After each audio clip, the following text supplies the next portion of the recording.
Welcome, everyone. Our mayor's traveling today and won't be joining us. With that, we'll start with the meeting with a moment of silence, followed by the Pledge of Allegiance.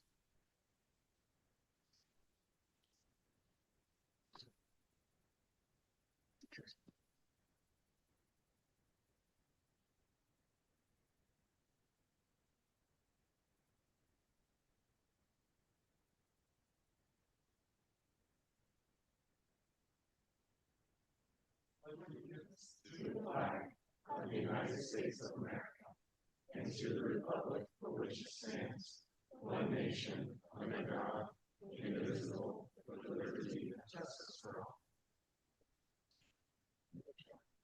all. Clerk, please call the roll. Corliss. Here.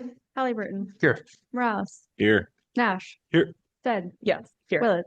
Here. All present. All right. Entertain a motion from the minutes. Mr. Mayor, I move approval of the minutes for the work session and regular meetings of July 15th, 2025. Second. Any discussion? Clerk? Willett. Yes. Corliss. Yes. Halliburton. Yes. Morales. Yes. Nash. Yes. Stead. Yes. All in favor, motion carries. Special business. We have a couple reappointments. Mr. Mayor, I ask unanimous consent for the reappointment of Ryan Erstad to the Design Review Commission for a 4-year term ending August 12th, 2029. Any objection? Hearing none, the appointment is approved. Mr. Mayor, I ask unanimous consent for the reappointment of Jim Otradowski to the Building Code Board for a 4-year term ending September 10th, 2029. Any objection? Hearing none, it is so ordered. Is Ryan or Jim here? No? Okay, thank you. Mr. Mayor, I'll just add, I know that these appointments are a big commitment. It's easy for us to work through them quickly here, but I served on a commission myself for almost 6 years, and it can be tedious work at times and difficult with public scrutiny. So very, very much appreciate the work that they put in, and it's an important service for our city. So I appreciate that. All right, thank you. Okay. That brings us to the consent agenda. Mr. Mayor, I move approval of the consent agenda. Second. Any discussion? Mr. Mayor, it's not very often that we have 58 different things on our consent agenda, but we come off a little bit of a break on council. And so all these are just items that are not quite, a grand public meeting, but things that we need to do to get the job done at the city. There's a couple of things on here related to the Pathways Master Plan, including a section and an easement that's connecting over to Spalding Ranch, which I know is something the council president has been a part of as well. And usually when there's anything on here on the consent agenda that has to do with pathways, Dane, our past pathways plan manager, is usually here as well. He recently just moved back to South Africa, and so we don't have him on staff anymore, but I just want to give him some praise for all the work that he put into this, and then all the work that he's done with our awesome PDS team on the Pathways Master Plan. Any further discussion, council? Mr. Mayor. Councilor. I also wanted to highlight the agreement of the construction license agreement with Whitney Pool. We're all really excited to see a new pool being developed in the city of Boise. It's a great location off of Overland at Whitney School, and we have the community center there. So really looking forward and just glad to see this continuing to move forward. All right. Clerk? Willett. Yes. Corliss. Yes. Halliburton. Yes. Morales. Yes. Nash. Yes. Stead. Yes. All in favor, motion carries. Okay, we have 2 ordinances on first reading. Mr. Mayor, I ask unanimous consent that all ordinances on the first reading calendar be read by number and title only and filed for the second reading calendar. Is there a second? Or was that a unanimous consent request? Okay, any objection? Hearing none?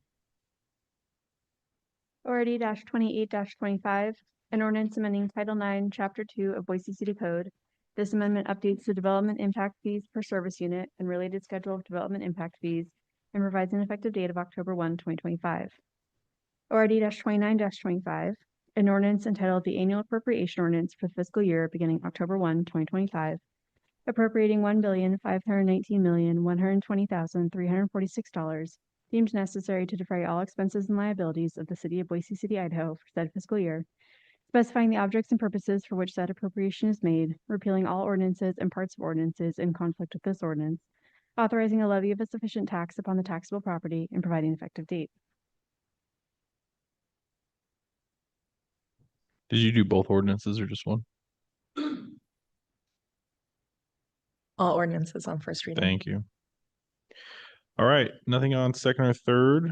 That brings us to public hearings. First is SOS 25-1, a request to vacate a plat. No.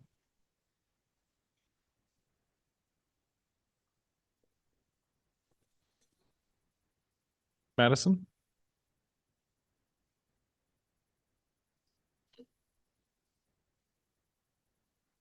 Good evening, Mr. Mayor, members of the council. The item before you is a plat note vacation of a rear setback on a 0.26 acre lot at 9014 West Woodside Court within the R1C zone. The West Woodside subdivision was created in 1970 and annexed into the city of Boise in 1974. In vacating the platted rear setback, the rear setback will revert to the standard R1C rear setback requirement of 15 feet.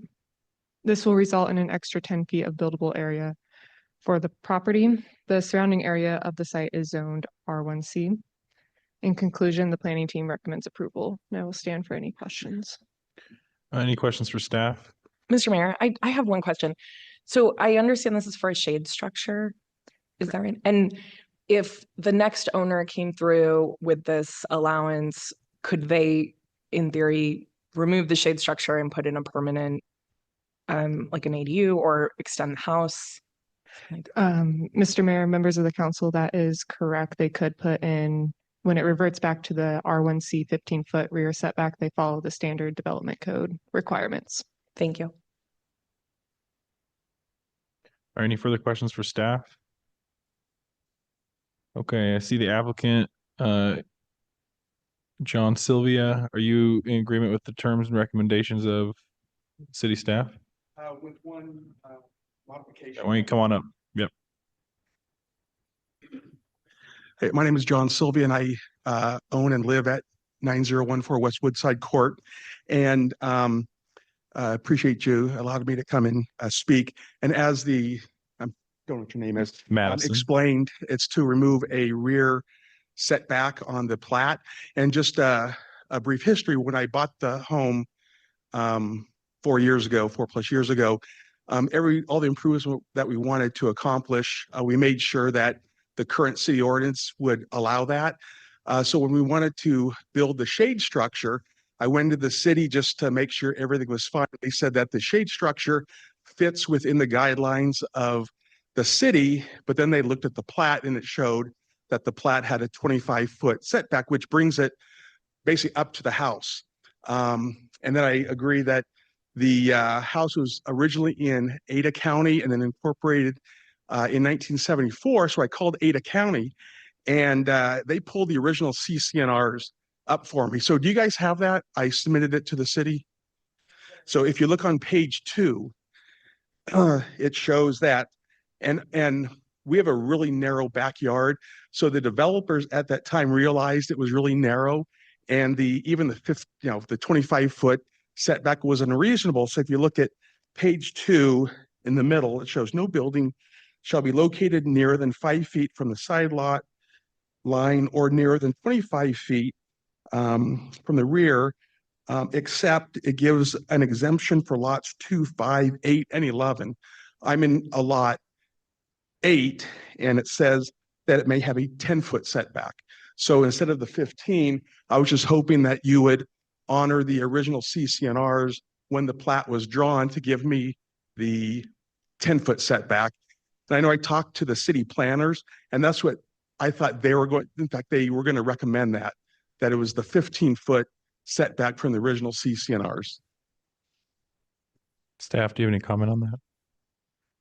Mr. Mayor, members of the council, so with a detached shade structure, depending on the height and size of that structure, you are allowed to encroach into that 15-foot rear setback, depending on, again, the height and size of that structure.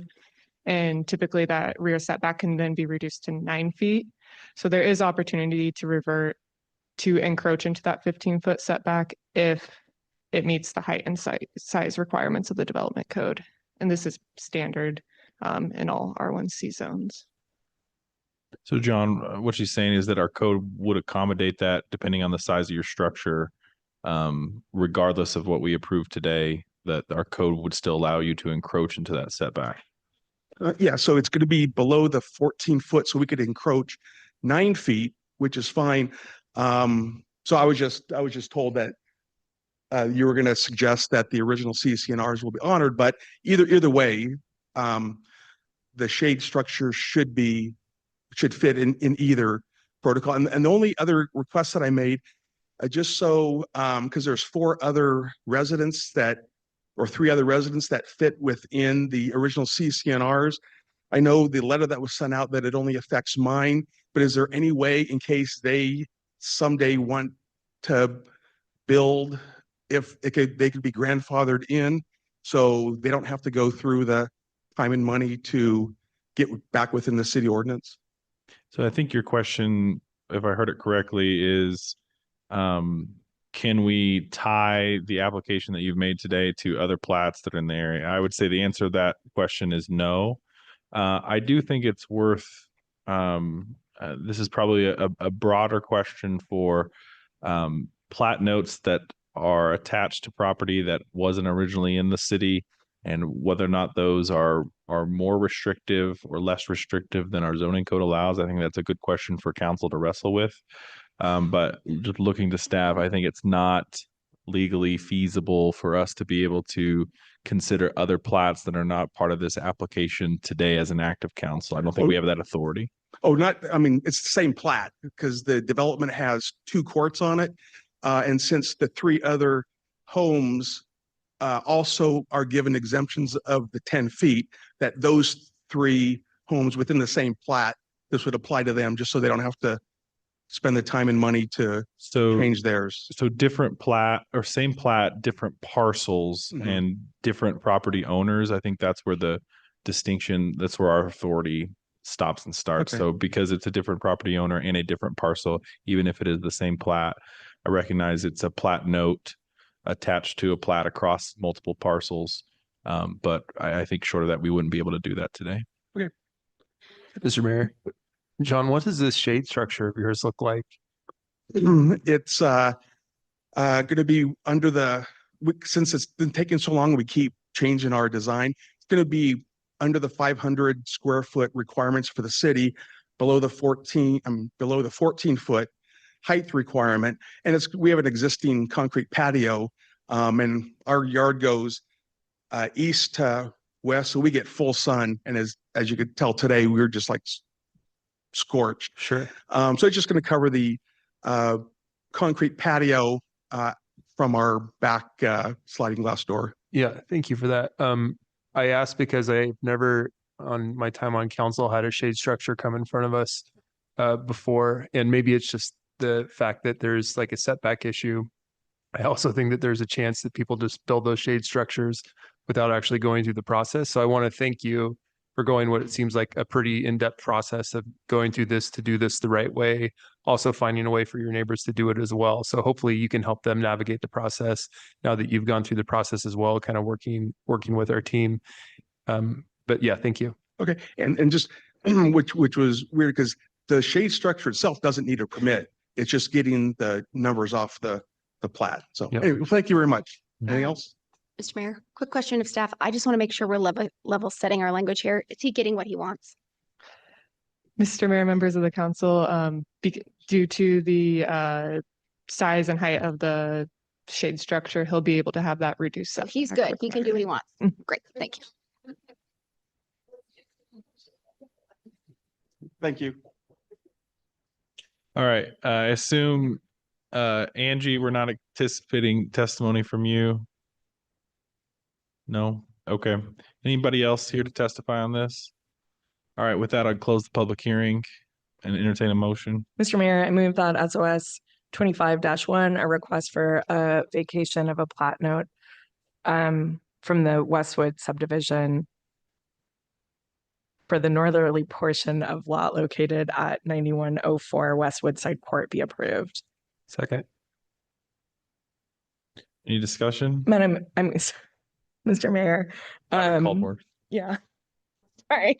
Have it.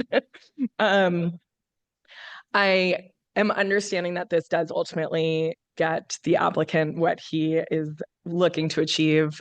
So I appreciate the staff's work in helping him get there. And I think generally the city doesn't typically recognize CCNRs. That's a private a private agreement. So we're more likely to follow our development code than a private agreement of CCNRs. And we experience that a lot where people say, can't we just align it to the CCNRs? But we all typically fall back to our development code for that. So apologies that we can't just move forward with that request at this time. But I do think ultimately we're ending up in a good spot with this one. All right, clerk. Willis, Yes. Corliss, Yes. Halliburton, Yes. Morales, Yes. Nash, Yes. Stead, Yes. all in favor, motion carries. All right, next up, CPA 25-3. Deanna, I think this is you.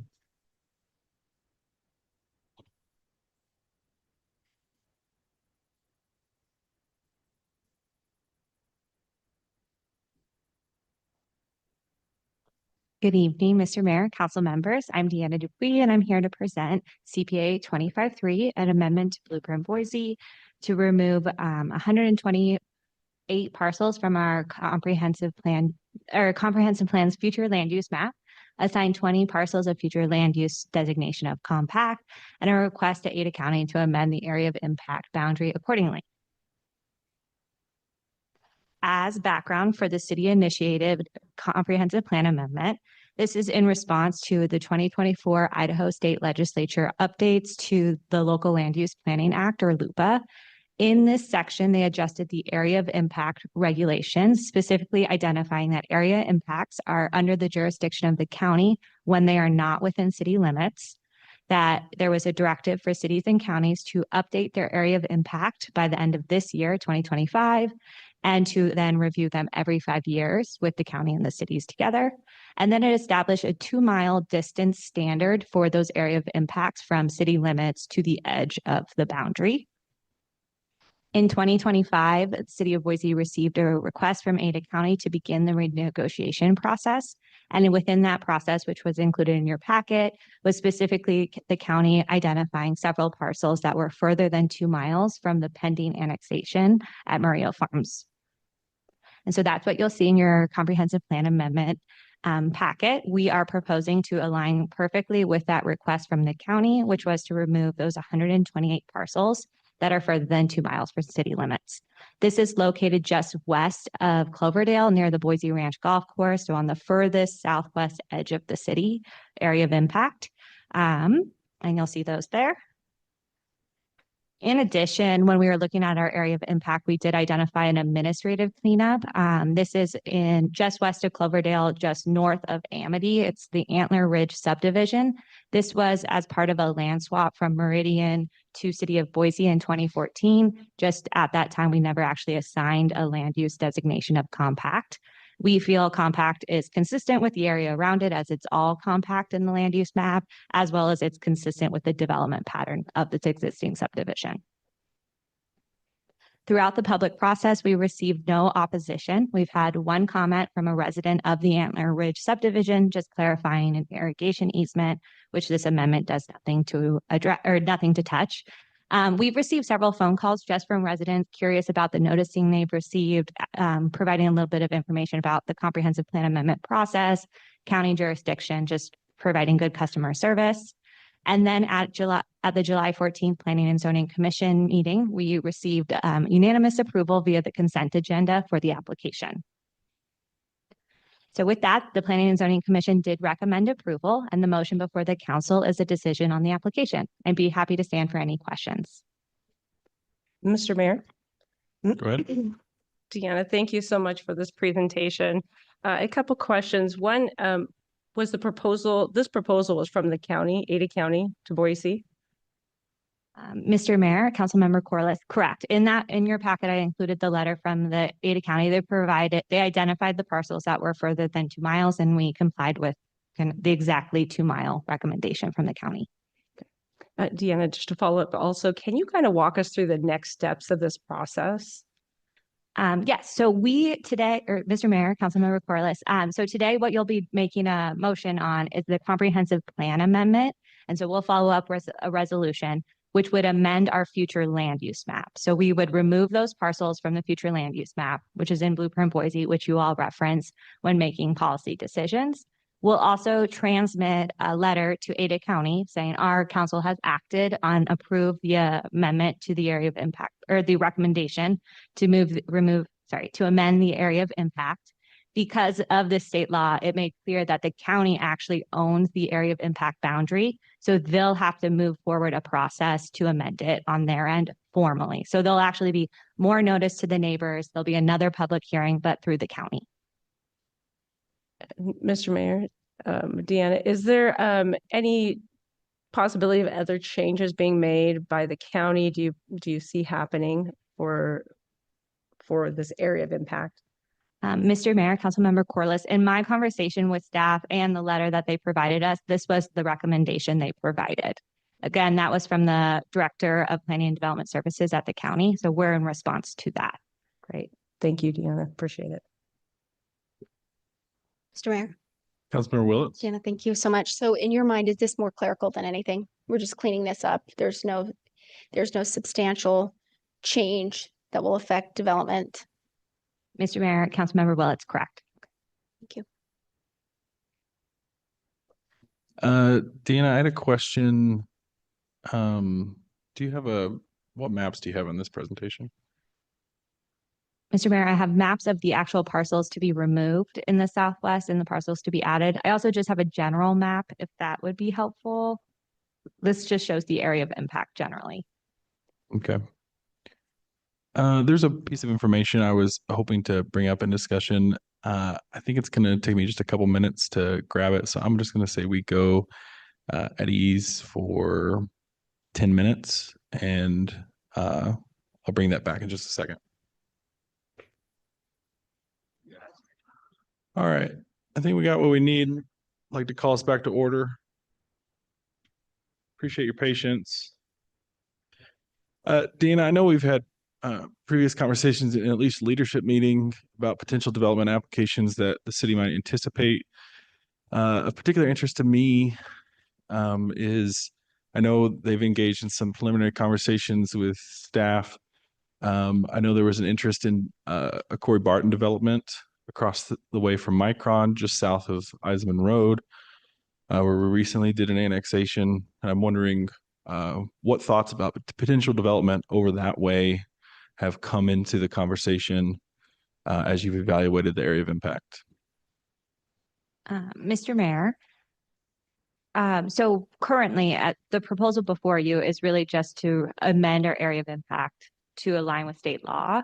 I think any expansion of our area of impact would come to the council for conversation around what is the policy around expanding our area of impact, especially in areas that are closer than 2 miles. So we can expand or propose to the county to expand our area of impact, or we can annex land as we expand the city. If that's our choice, it would come to the council as a development application. And that would be, the policy decision before the council.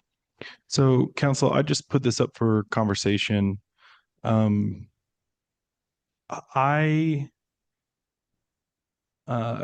just preliminary conversations that I've had with the developer and staff about a potential development out there, I don't know if it's right for the city. But my thinking on it is I would like the city to take a crack at it, and we have the right to take that up or pass on it if it is within our area of impact. But if something is within our area of impact, we have that opportunity first before another jurisdiction. And if there are going to be a lot of homes proposed against the state across the street from the state's largest developer or largest employer, I would like the city to have the opportunity to make that be a development that's as strong as it can be. I don't anticipate big changes to our area of impact. I don't on an ongoing basis, and this is an opportunity to take a crack at it. The property in question is, if you remember, we did an annexation. It was a small one recently, just over by that exit out there, and the property in question here would abut Highway 84, Interstate 84, and I think there's about 600 acres out there. But without a map, I can't be more specific, but I think folks have a general idea of that proposed development. So would invite a conversation now about what's being proposed by staff and if we'd like to entertain any changes consistent with what I've described. Mr. Mayor, maybe a question for staff on this one. So my understanding is that if a development like that one wanted to go through, they would have channels that they could go through to get that development done that is separate than what we're doing right now. So right now we're kind of fitting within the legal guidelines to get this brought into where it needs to be. And then in the future, if they wanted to do something, then they would have different avenues they could take to get there. And so am I understanding that correctly? Mr. Mayor, Councilmember Halliburton, that's how we have. And I would just say someone, not necessarily that specific parcel, but anyone in an area would have an avenue to go about that. How we have noticed this public hearing has been specifically around compliance with the state law. So the removal of the 128 parcels and the assigning of the 20. So that's been our noticing. I would also want to make sure that we are amending the comprehensive plan. So yes, it's our future land use map, but aligned with the future land use map, there are policies around development. So any expansion of our area of impact tonight would need to come with a land use designation, which would signal the type of development we want. And also would likely, I mean, this is best practice in comprehensive planning, come with policies asserting our vision for development out there. And as this has not been a part of the comprehensive plan, we don't really have guidance on what to assign that land use. And through development applications, that conversation is had with the community and noticed that way. Couple things here. One, just a comment on Councilmember Halliburton's question. I would agree with that could be pursued in other means. However, if we do not put a place into our area of impact, a particular developer is not necessarily required to come to the city first. So you might end up with a development that's in Ada County that may be inconsistent with what council's preference might be for that particular area. And then the second one, Deanna, recognizing that further steps would need to be taken should we decide to expand our area of impact. What time constraints are we working with as far as the amendment to the comprehensive plan and whatever we need to do with the county on this process?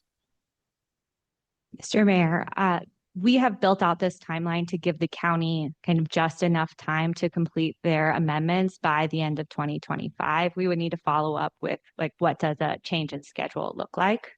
I would also say, I think considering that specific area, there are many things that staff would want to provide as background for any decisions to change that. I know this was conversation earlier today about the airport and its expansion plans as it relates to that area of town. So lots of different information we'd be happy to gather and provide feedback on. Okay.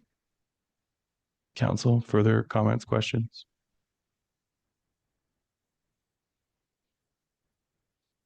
Mr. Mayor, so is it your suggestion that we hold this for some other discussion so that we can ensure that we're getting all that we want out of this? I just want to clarify the concern and how we can address that concern. I think I'd like to get an idea of how council feels about the inclusion of expanding the area of impact to incorporate parcels that may be developed in that part of town. to get an idea of how council feels about that. And then we can make some decisions with staff input about the best way to go about that. Mr. Mayor, I would love to hear staff's thoughts on that with a proper staff researched presentation. I see those as two separate meetings. We're talking about parcels on the west side of town right now that are specifically to allow us to fall within compliance of the county's request and the state law, and would love to hear kind of like on the flip side, the strategy of how we will be growing from staff at a later date. Mr. Mayor, I think I appreciate you bringing this up.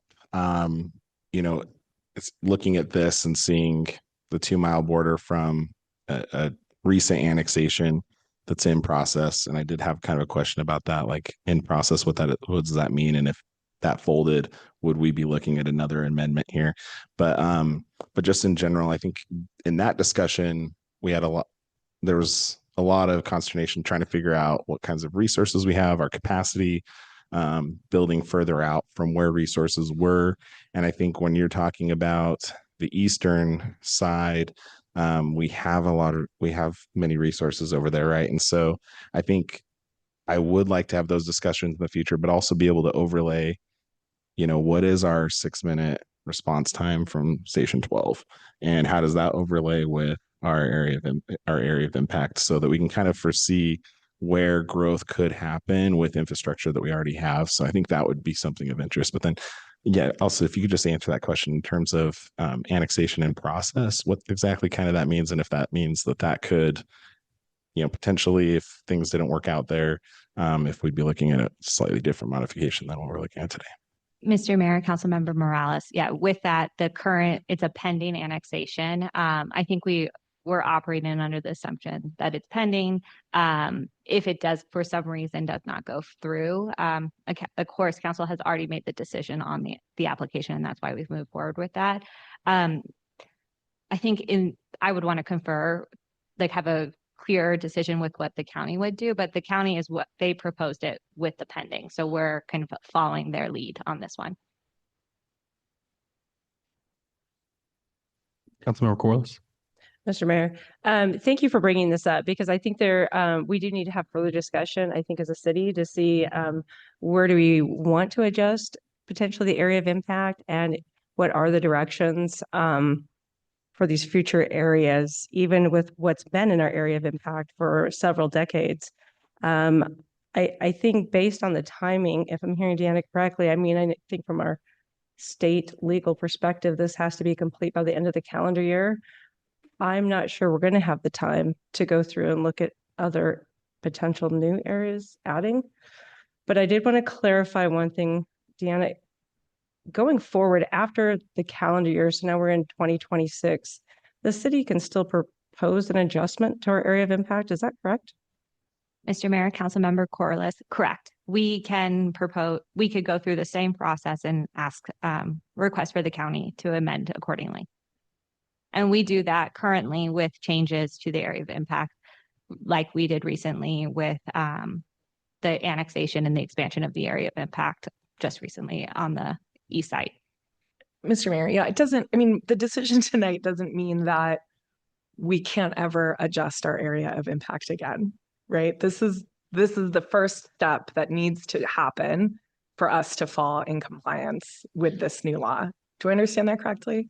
Mr. Mayor, Councilmember, correct. And I think the state law really, from what I've heard, there's other cities with different counties across the state where this was really out of alignment. We were a small change. And so my understanding with Ada County is that this is kind of like, we just got to check the box on this one.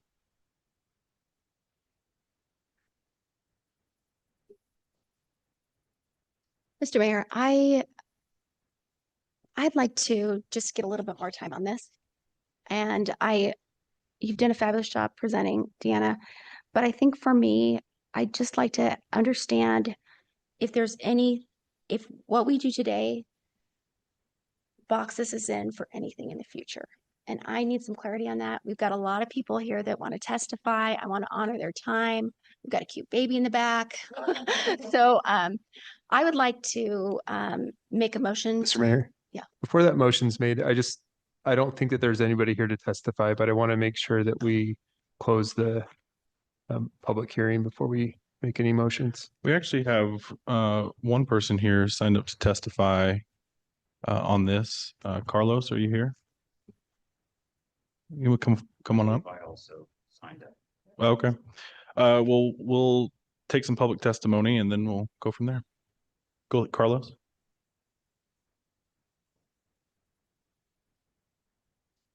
Ladies and gentlemen, Mr. Chairman, good evening. My name is Carlos Vidales. Carlos, could you pull the microphone a little closer? Yeah, Thank you very much. my name is Carlos Vidales. I live at 10963 West Oleana Drive, and that is well within this area of impact. At this time, I came to express my desire that this proposal not be implemented because I think it is clear that it is not in line with the spirit of the law and letter of the law. 67, 65, 26 has certain requirements. One of them is that the land in the area of impact be within 2 miles. Okay, so you're assuming that you will annex Murio Farms. Fine.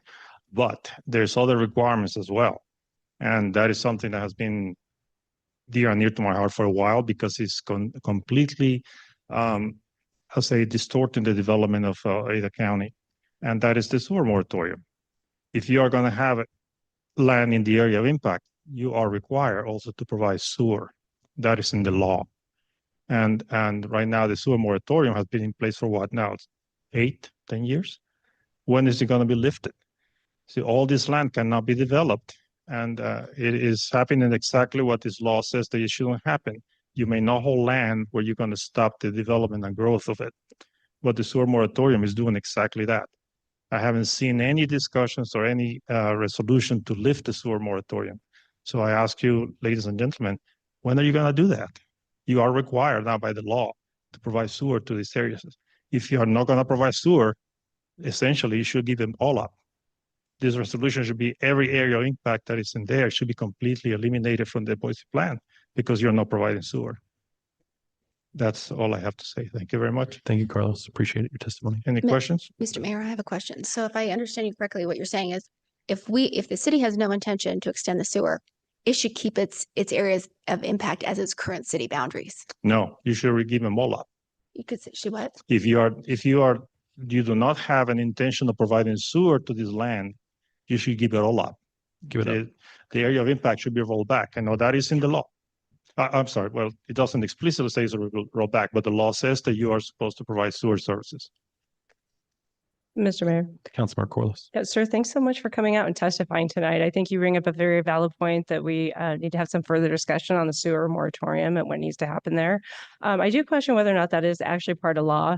I live within the city of Boise. I'm not hooked up to sewer. We're on septic, and there's a lot of people within the city of Boise that are on septic services. So I'm not questioning whether the right thing to do. I'm just saying I'm not sure it's legal that saying that the state code mandates. Is there a question in there? Yeah, I guess I'll go with the city. Thank you, Mr. Mayor. Deanna, do you know if legally we are? I'm not gonna have Deanna answer a legal question on the dais and Okay, back and forth. okay, I mean, no if you have problem. something for the So I'll just make a testimony. comment that I don't believe that, sir, that is actually a requirement. Thank you. So I would like to say that is in section 5 of the law, item A4. Okay, thank you, Carlos. We appreciate it. Anybody else here to testify? Yeah. Okay, with that, I'll close the public hearing.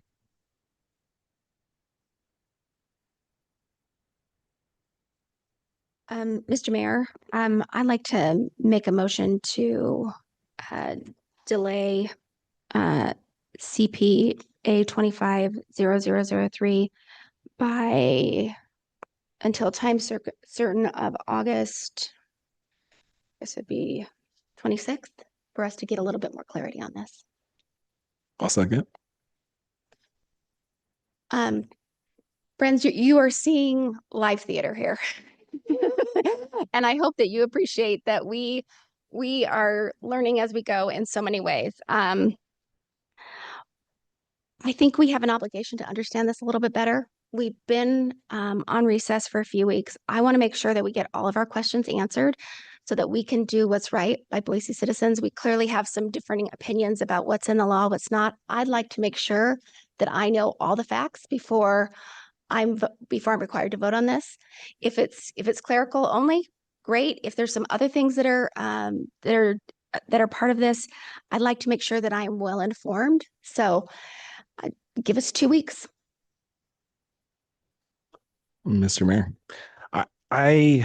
thank you for the motion, Councilmember Willetts. I also believe this could be a really good opportunity for us to look at this more comprehensively. It feels this is a very specific piecemeal piece, but then without much understanding of what further pieces we may get to look at or may consider. I think being able to have a little bit more of a discussion, background, and look at this issue more comprehensively would probably provide us with a lot more opportunities with all those other pieces. So I'd like to support this motion, look at it a little bit more Mr. comprehensively. Mayor.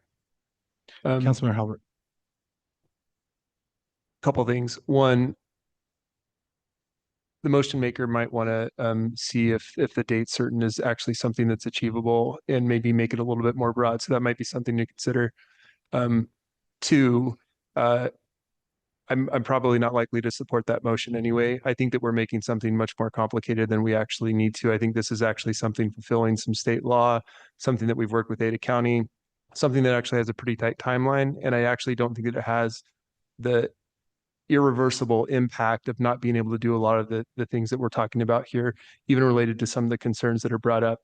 I think that there is an avenue for those things to happen. I think that there's like a pretty clear avenue actually. And I think that this is actually just meeting our requirements that was set by a state law this last year and making sure that we're cleaning up a document that needs to be cleaned up, that we're going to then go and adjust through proper channels in the future. So I think we may be overcomplicating something that's not as complicated as we think. Mr. Mayor, I agree completely with Councilmember Halbert, and I'm surprised I feel like this meeting's gotten a little bit derailed. I won't support the motion because I also think that this is a procedural decision that needs to happen in order to allow us to be compliant. And there's much bigger strategy conversations that I know the staff has been having, that we've been having with the staff in work sessions. And I think that this strategy of the eastern side of our town is appropriate for a work session.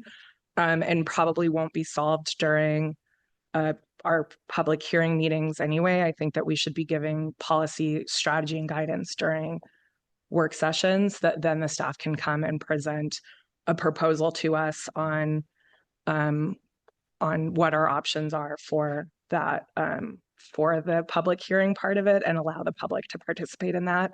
I think scheduling this further at a noon meeting, even if we are allowed to have a work session, allowed to have a public hearing at a noon meeting, I think is an inconvenience for folks to testify at a noon meeting.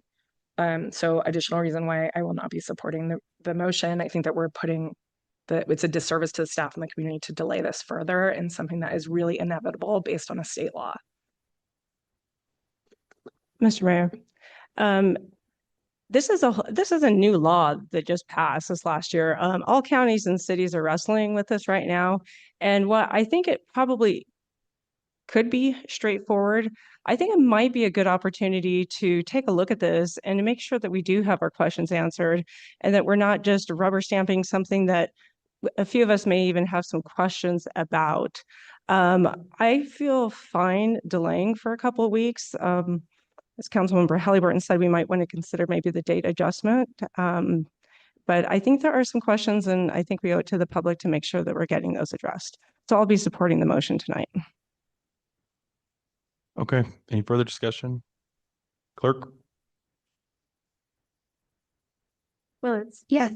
Corliss, Yes. Halliburton, No. Morales, Yes. Nash, Yes. Stead. No. 4 in favor, 2 opposed, motion carries. Alrighty. Thank you, Dina. Next up, we have item number 3, appeal of CUP 25-11. And Doug, welcome.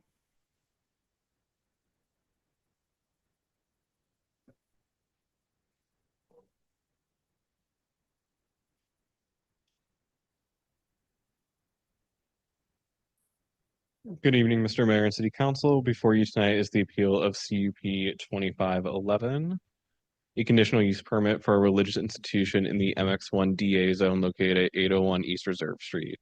This project is located in Council District 5. As a reminder, since the original application was submitted prior to the zoning amendment related to the CUP appeal process, therefore, the former process as outlined on the screen and in the project report is applicable. Council may modify, attach conditions to, or reverse the Planning and Zoning Commission decision if error is found. This is different from what's in code currently. Just as a reminder, as the CUP application was submitted prior to that modification to the appeal process. On the June 9th, 2025 P&Z Commission meeting, Planning and Zoning Commission approved the conditional use permit, then added condition as shown on screen. On June 16th, an appeal application was filed. Summaries of the 3 appeal grounds will be discussed, followed by city response in the upcoming slides, as the full content was included in the project report. For the first appeal ground, the main claim is that the decision does not comply with Blueprint Boise or the East End Neighborhood Plan, and the project does not satisfy the Neighborhood Activity Center standards. Blueprint Boise and the East End Neighborhood Plan are both guiding documents meant to inform how development might occur throughout the city to achieve the vision of Boise. The plans are not codified as development code or regulation, which is the role of the zoning code. As summarized on screen, the commission did find all 5 required findings for approval, including the finding related to alignment with the comprehensive plan, and added a reasonable and proportionate condition during deliberation. As shown on the screen, the second appeal ground focuses on claims that the project did not contain a mix of uses and argues the commission used an out-of-date traffic impact analysis. The zoning code does not require a mix of uses for this project, as the building is 2 stories. Furthermore, code does not dictate how uses should interact with each other in a shared space. And lastly, no traffic impact study was required, nor did the commission use a prior traffic impact study to render their decision. The final appeal ground argues that the commission decision was arbitrary, did not take into account opposition, and misused its discretion by approving a proposal that does not comply with Boise City Code. As reflected in the verbatim minutes, the commission did deliberate on public testimony and even opposition amongst the commissioners themselves. The commission decisions are not required to be unanimous, and the commission found that the proposal is supported by multiple aspects of Blueprint Boise, as summarized in the project report and the reason statement from the June 9th hearing. The planning team recommends council deny the appeal, and I'd be happy to stand for any questions. Mr. Mayor? Councilmember Corliss. Yeah, thanks so much for the presentation. Can we go back for the reason number 2 and the city's response? Right. Yeah. One more forward, please. So can you help elaborate? As I understand, this is the MX1, which is a mixed use, yet the bullet point says no mix of use is required by Boise City Code. Yes, Mr. Mayor, council members, in the zoning code for the MX1 zone, while it is designated as a mixed use zone, the use specific form standards do call out that a structure can be at least 2 stories in height and contain a single use, or there shall be a mix of uses. And the existing armory building is 2 stories in height, therefore does not require a mix of uses per the MX1 form standards. Mr. Mayor? Councilmember. I actually don't have a question, but Doug, I think this is your first time presenting to us. Is that right? It is, yes. I just wanted to recognize that and welcome you. Thank you. This is a popular project for your first one. So congratulations and welcome. Mr. Mayor, Councilmember Halberton. I think kind of going back to Councilmember Corliss' question, I might just need a little clarification. I'm trying to understand what the intention is here with the code. So the use shall be located in a building at least 2 stories of heights, or a single story building that has 2 different types of uses. So I'm trying to understand why we would have a different code for a single story where we want multiple uses in a single story. But if it's 2 stories, we're not so much worried about it. Do you know the intention behind the code and why we actually have these separated?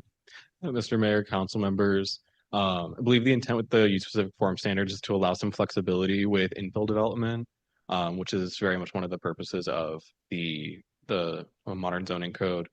Additionally, like I said, just provides some options there depending on the circumstances of the site, adaptive reuse versus an empty development or empty property for development.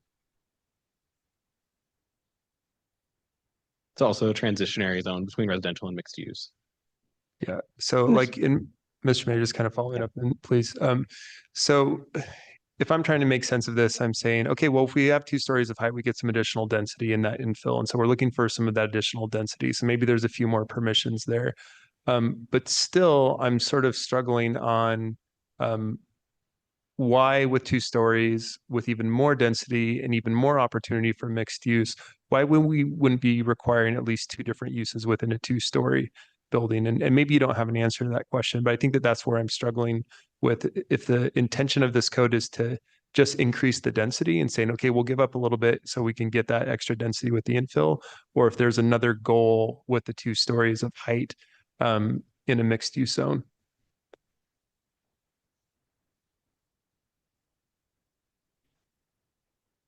Yes, Madam, or sorry, Mr. Mayor, council members. It's not necessarily just about the density, it's also about the intensification of the area as well. So provide some of that transition. Okay, yeah, thank you. Mr. Mayor, getting back to this, and I understand that the use can be located in a building at least 2 stories in height, but I believe we define that in saying that the MX1, I'm just going to read here. It says the MX1 district is intended to provide opportunities for a mix of neighborhood serving, small scale commercial, institutional, and residential uses. I guess, so as I see that, we're clearly calling out a mix of neighborhood serving items. And this is just saying that use shall be located in at least a 2 building stories. So getting back to the question, my question is, for the MX1, is the intention to have mixed uses in that one area? Mr. Mayor, Councilmember Corliss, the intention behind the MX1 zone, like you read, is to provide a variety of neighborhood serving uses throughout that area. However, that I believe is looked at from the zone as a whole, not parcel to parcel, which is why there is some of that flexibility in this use specific form standards, because each project typically is associated with one parcel at a time. Okay, thank you. Yeah, appreciate it. Councilmember Halbert. Yeah, thank you. I think Councilmember Morales may have a question before I ask too many more as well.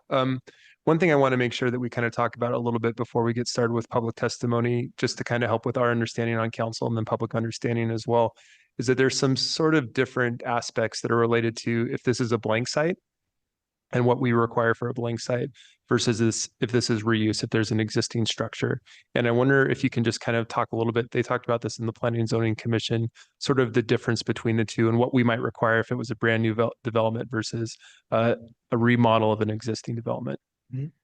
Mr. Mayor, Councilmember Halliburton, I would say with an adaptive reuse situation similar to this one, there are certain standards that can't necessarily be met.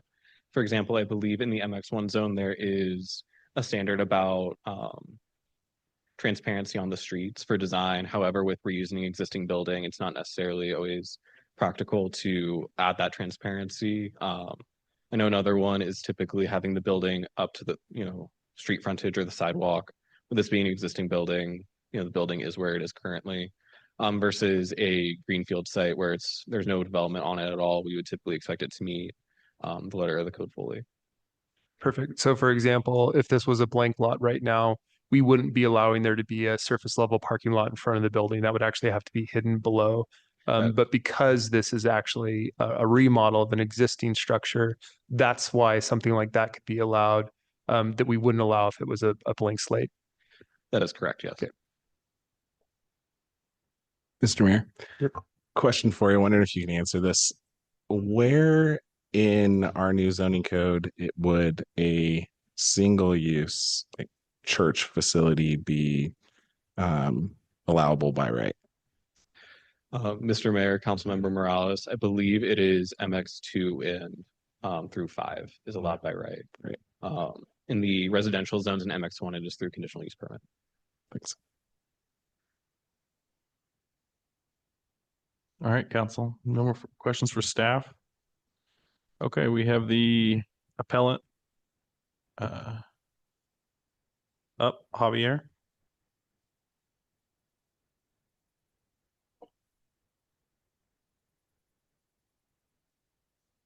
Good evening, Mr. Mayor and council members. I'm going to read from my prepared statement. My name is Javier Muriel, and I'm here tonight as a resident who filed the appeal regarding the proposed redevelopment of the Armory. I care deeply about this site and the role it plays in the future of our neighborhood and our city. At the core of this appeal is not opposing to religion. It's a defense of Boise zoning policies and our shared planning vision. The Armory sits on one of the city's few remaining parcels designated as a Neighborhood Activity Center, or NACS. These areas are intended to support a mix of neighborhood-serving uses, small-scale retail, civic space, housing, and gathering places that promote walkability and integration with the surrounding community. What's being proposed is a single-use religious facility. It contains offices, classrooms, a worship auditorium, and internal programming, but no housing, no retail frontage, and no true civic or public-facing component. Yes, the applicant has included a cafe, but it's buried deep within the building, hard to find, unadvertised, and clearly not intended for general public use. It's an internal amenity for those already attending church services. That does not satisfy the intent of a neighborhood activity center. It is not enough to simply label something a cafe or a public use. The use must be real, visible, and integrated into the neighborhood. While the applicant proposes a grassy area with benches, this passive green space does not fulfill the core objectives of a NAC. NACs are meant to provide more than passive green areas. They need active, community-serving spaces where residents and visitors alike can engage with one another. The proposed amenities, while beneficial, fail to provide the types of active, accessible spaces that the NAC designation is meant to encourage. Without these active components, such as accessible retail or public services, the project does not integrate with the neighborhood in the way that it should. When I first submitted this appeal, I thought perhaps the project could be brought into compliance through conditions. I consider recommending that the applicant create a true public-facing cafe, designate space for civic use, or introduce neighborhood-serving components. But I have since come to understand that even modest conditions like those could expose the city to legal risk under Idaho's Free Exercise of Religion Protected Act, or FERPA. FERPA prohibits the city from placing a substantial burden on religious exercise. And while that protection exists for a good reason, we have to be honest about how easily it can be stretched. The applicant could argue that adding a commercial use, inviting non-members into sacred space, or altering their internal programming would interfere with their religious mission.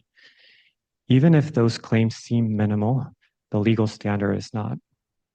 And frankly, that is what's so frustrating here. If anything, even basic reasonable land use expectations can be labeled a burden, then how is the city supposed to uphold its zoning code at all? These policies were not created to burden anyone. They were created to ensure neighborhoods are served by a mix of uses, not dominated by a single one. This is not a technical deviation. It's not something that can be fixed with symbolic gestures. It's a fundamental mismatch with the NAC zoning designation. And because the city is constrained from imposing the kinds of conditions that would meaningfully address the issue, the use must either fit the zone as proposed or it does not. I know this is or might be a difficult decision, but it's also a precedent-setting one. If the city approves a use that so clearly contradicts the zoning designation and the comprehensive plan without findings that reflect genuine compliance, that decision may not withstand legal scrutiny. The record must show that Boise is applying its land use policies consistently and lawfully because those standards protect all of us long after any single project is approved. I respectfully ask the council to reverse the commission's decision, not out of oppositions to the applicant's faith, but because this proposal does not meet the standards of a neighborhood activity center, and the law does not permit you to require the changes that would be needed to make it fit. Thank you. Mr. Mayor, Yeah, a couple questions for the appellant. Javier. Javier, thanks for being here tonight. And I appreciate all the different points that you brought up and the complications that comes with an application like this. One of the things I really appreciate that neighbors do when they come, in front of us is that sometimes they say, vote yes, sometimes they say vote no, and sometimes they say vote no, but here's some of the things that you could do that would be helpful. I want to make sure that you have the opportunity to state those pretty clearly. So one of the things that I heard you say was that you wanted there to be some sort of public available space, commercial of some sort, that had an exterior entrance to the building. So essentially, you open a door from the outside, you're not coming into the building itself, sitting inside the building itself, but a specific place. Am I hearing that right? Yes, the cafe, you first access the building. There's a vestibule, then there's some doors, and then the cafe is kind of tucked in this larger space towards the back, the left side, and that's, I feel, one of the amenities that the applicant is perhaps using to say that this is a mixed use space or it's not just a single use. Great. And then another thing that you brought up was some green space. And I want to see if you can be specific about what you're wanting to see with the green space and what you don't see in the application. Right. So in my original application, I suggested about 20 different things that the applicant could do. And I suggested that this could be communicated through ENA and the Armory subcommittee. So it wasn't something that I was promoting myself, but it was something where the neighborhood's truly being listened to. And that's why when the comprehensive plan was made, input for the community was given. So I don't have. Yeah, maybe something specific. You had mentioned something about green space and the green space not being adequate enough. And maybe you can just restate what you said in your letter so that I had full understanding of the issue that you were stating with the green space. My argument here that it's a passive green space, and they need active community serving spaces where residents and visitors alike can engage with each other. I'm arguing that this is not an active component. There's a green space, and I think there might be a couple of benches. And I mean, this is really, for me, stretching the definition of what a neighborhood activity center is to make it fit that definition. Okay, thank you. Hope I answer your question. Yep, perfect. Thank you. Any other questions, sir? Okay. Applicant, Elizabeth, are you going to be speaking for the applicant? Okay.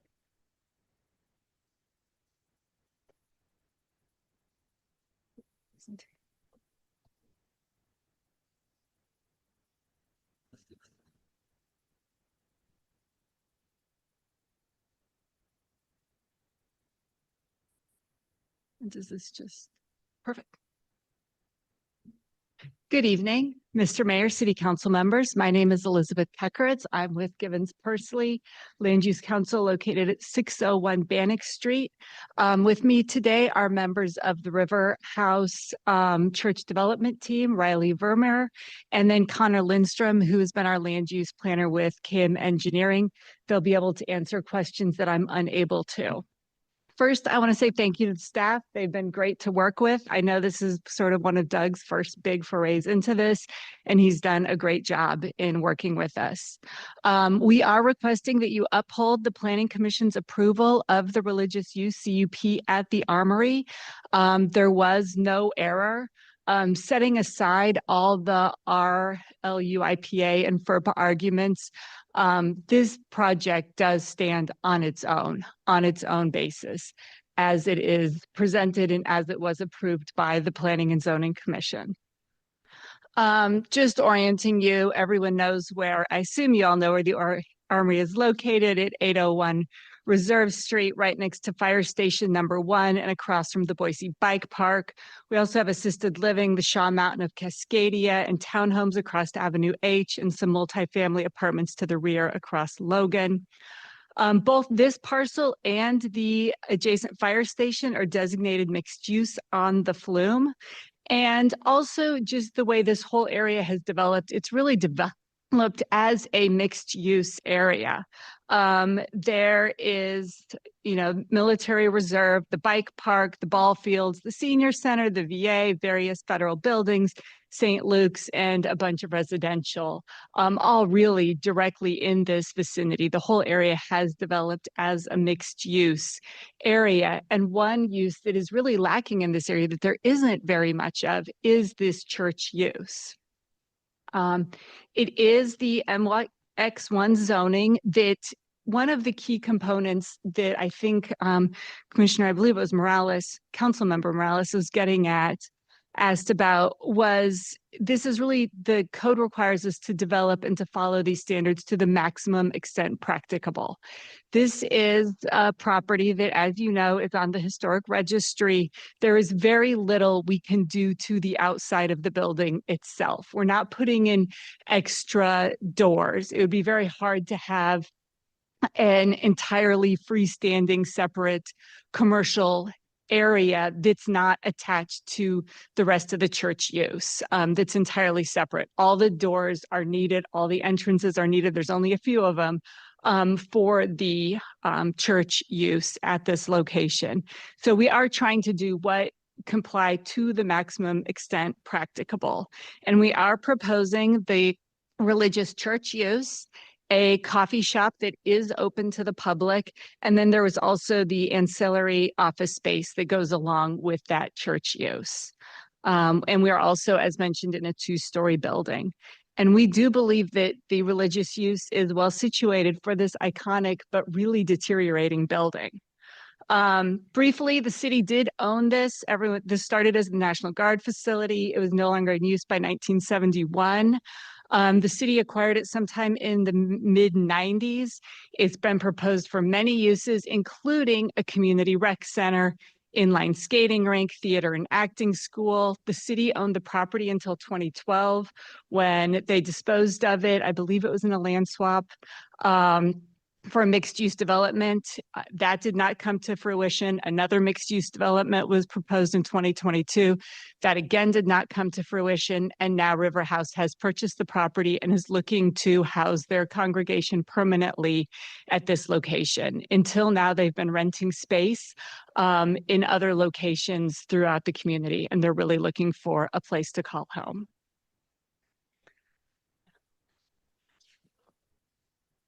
As you can see here, the building, it's really dilapidated and it is structurally unsound. Before they even start about making the internal improvements, they're going to have to spend more than $1 million making the building structurally sound with roof, windows, other improvements. The back was actually a stable, and so it's never been really constructed to any sort of standards. There's a lot of really extensive retrofitting going on here. And one of the really comprehensive plan goals that's throughout is this adaptive reuse of historic buildings and doing what you can to make sure that they're staying upright, that this doesn't ultimately become something that gets scraped. And after 35 years of non-use, this building is getting pretty rough on the inside. There's a lot of improvements that need to be made. Here's just the site plan to go over briefly. One of the things that was appealing, it exceeds all of the city's setbacks as far as how far it is back from the roads. I know the city now would be looking at having things up closer to the roads, but due to the location, the type of this building, obviously we're not moving the armory to the street frontage. One thing is that it is overparked, and that was done on purpose. They heard from the neighbors, they met with Nina. Nina has not opposed this project. The parking was tight in the area. And also from their own experience, they know about the number of people that are going to come to worship services on Sundays, and they believe this is the right amount of parking and that will minimize the impact on the surrounding neighborhood. They've also really focused on the preservation of trees with street buffers and sidewalks on all 3 frontages. That's also really meeting those transportation, those accessibility, those pedestrian-friendly goals of the city of really improving this entire lot, bringing it up to city standards. And just briefly on here, there is a large grassy amenity area with a public facing bench. And I had never really thought about this and how important things like benches are throughout the city until I was talking to a friend whose father has Parkinson's and spent her entire time ushering her dad around the city looking for places where her dad could lean or rest or sit down, and ended up sitting on a lot of places that weren't appropriate for that really. And so this sort of amenity, while it may seem small, is a huge benefit to so many people. Oh, mine just went off. There was a question about landscaping and how much landscaping there will be. You can see on the left what the current tree situation is. The ones in green are remaining. The ones in yellow along Logan Street will be removed, but they are being replaced. And there's also going to be trees on all of those planter islands spread throughout. So there will be significant landscaping as well as the sidewalk improvements, a 10-foot buffer along Reserve Street, 8 feet along Logan and Avenue H. And so there will be quite a bit of landscaping. Avenue H is also going to require full curb gutter and sidewalk. Here you can see the floor plan. It's actually a really cool reuse of the large barrel ceilinged room with 3 floors of improvements. The basement includes offices, flex storage areas, mechanical room. The main floor, there's worship space, the classrooms, offices, restrooms. The you can see on that entryway when you come in through the main doors, that's where the open to the public cafe is. I do think it's also important to mention that River House is looking to grow. They're looking to expand. They want to be part of this community, that everything, almost everything, is open to the public. People are invited to come into this building, to come into this facility, to meet with them, to talk to them, to come to the property. It really is meeting some of those goals of a neighborhood activity center by being open to the public, by being a place that people can come and gather, especially in a location like this that's been sitting vacant for so many years. Traffic has been raised, and just so people, we did receive the ACHD report after the prior hearing. And so this is some new information, but ACHD, it's estimated there'd be 361 vehicle trips per day with 23 trips in the PM peak hour. Reserve Street currently, or as of 2022, there were only 238 trips in the peak hour. When per ACHD standards, they're looking at having a better than a D level of service, which would be up to 425 trips. So there is, while the traffic is continuing to grow, we're still not hitting those limits yet. And there's also we're still just not hitting those limits yet along Reserve Street. There also we are closing one of the entrances. There's 2 entrances currently on Avenue H. One of those will be closed. It was important to be able to keep the 2 entrances onto Reserve Street since one of them is shared with the fire department. It's a shared access. There's an easement, the cross-access easement. And so in the event that we hope would not happen, where the fire trucks are called out, there is still good circulation throughout the property. You can see here, it truly is a reuse of an existing building. Nothing's being changed really except for internal site improvements to bring the building up to current safety standards. It seamlessly integrates into the neighborhood. The use is really quiet. It's minimally intrusive. And it also brings a use that's in low supply in the East End to this area. There's very few churches and houses of worship here. It's not only going to be used on Sundays, but also regular weekday programming with between 30 to 70 members. So, but what's really nice is that traffic is not going to typically be during any sort of peak hours. There'll also be 20 to 25 staff working there on a daily basis, which also leads to increased site activation. The only changes as we go through design review, but I'll point it out to you, is the area circled in red is a new parapet. They have to reconstruct the entire roof structure in this area because this was the stables that I showed you that were completely falling apart. And so that will hide the HVAC equipment. It meets many comprehensive plan goals. I think that's been one of the issues, one of the questions throughout this and on the appeal, and I'm not going to go through and make you read small font here, but you can never, comprehensive plan, it is just goals, it's policy statements. As you know, it is just a guiding document, and there are things in every single project, in every single development, where there's things that are supported by the comprehensive plan, and there's parts of it that are not supported by the comprehensive plan. And here, there really are significant comprehensive plan support and improvements where we really are following those guiding principles and taking this building that's on the National Registry of Historic Places and really saving it and reactivating it and making it a place where people come and they want to be there and they're improving it, and it can be, and it becomes a great community amenity and a great thing for this neighborhood to have in the location. So once again, the Planning and Zoning Commission, there was no error. This was, it was well thought out. There were a lot of discussions, a very robust discussion, but in the end, this use is absolutely appropriate for the location. And there has been absolutely no error made by the Planning and Zoning Commission. And so for that reason, we continue to agree with all the conditions of approval. And we request that the Planning and Zoning Commission decision be upheld.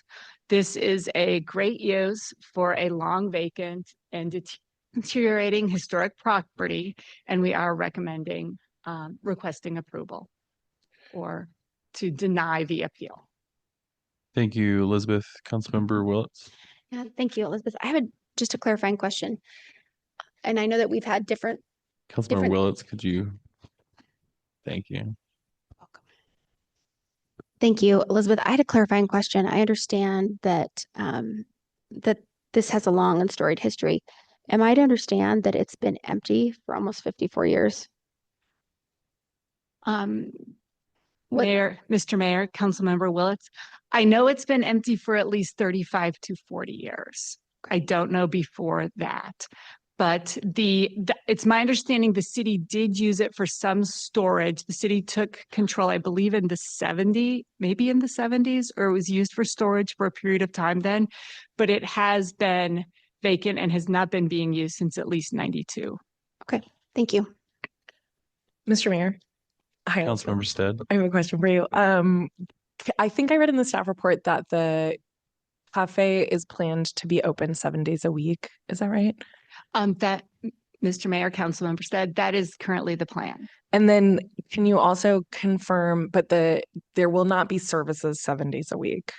Or what? It's my understanding that there would not be worship services, but they are planning on having pretty active programming.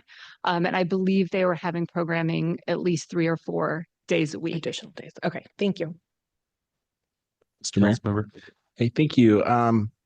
Yeah, I asked about church use in zoning to just kind of illustrate this is a very unique zoning that is asking for multiple uses. And as we know from the planning and zoning meeting and comments that have been submitted for tonight, the cafe space is seemingly pretty inadequate from a just neighborly perspective. I'm curious what kinds of consideration the applicant has had for a more external facing cafe. It's been a little while since my time in business school, but the failure rate for food establishments, cafes is very high. And I can imagine it's pretty high for something that's kind of a little bit more hidden like this. And actually a similar location in my mind is the Boise State Albertsons Library, where they added a Starbucks at the front entrance. They have the vestibule. They have one kind of primary door right outside. So you can see it, you identify it, community would know it's there. Someone could move in here and not know anything about this building, a few years from now and they would know it's there. What kinds of considerations or discussions has the applicant had in terms of a more public facing cafe space? Mr. Mayor, Councilman Morales, great question. One of the things that has been discussed is there will be outside signage, so that it is, so that people are aware that there is this use in there.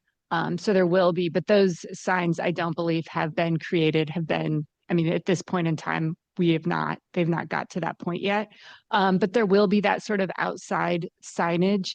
And this is a use that, because it will be there and it will be available also to the employees, to the staff who's there all the time, to the other people who are using the space, they do expect that they would, I mean, it may be something that's open to the public that they additionally have to somewhat self-fund.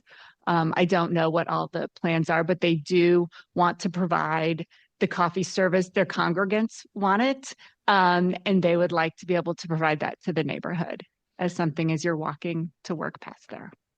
Mr. Mayor, I have maybe a follow-up question to that might help. Is it, because did you mention that because of preserving the historic facade, it's more complicated to add an additional external facing cafe? Mr. Mayor, Councilmember Stead, yes, that's also a big component of it, is that when you look at just the building,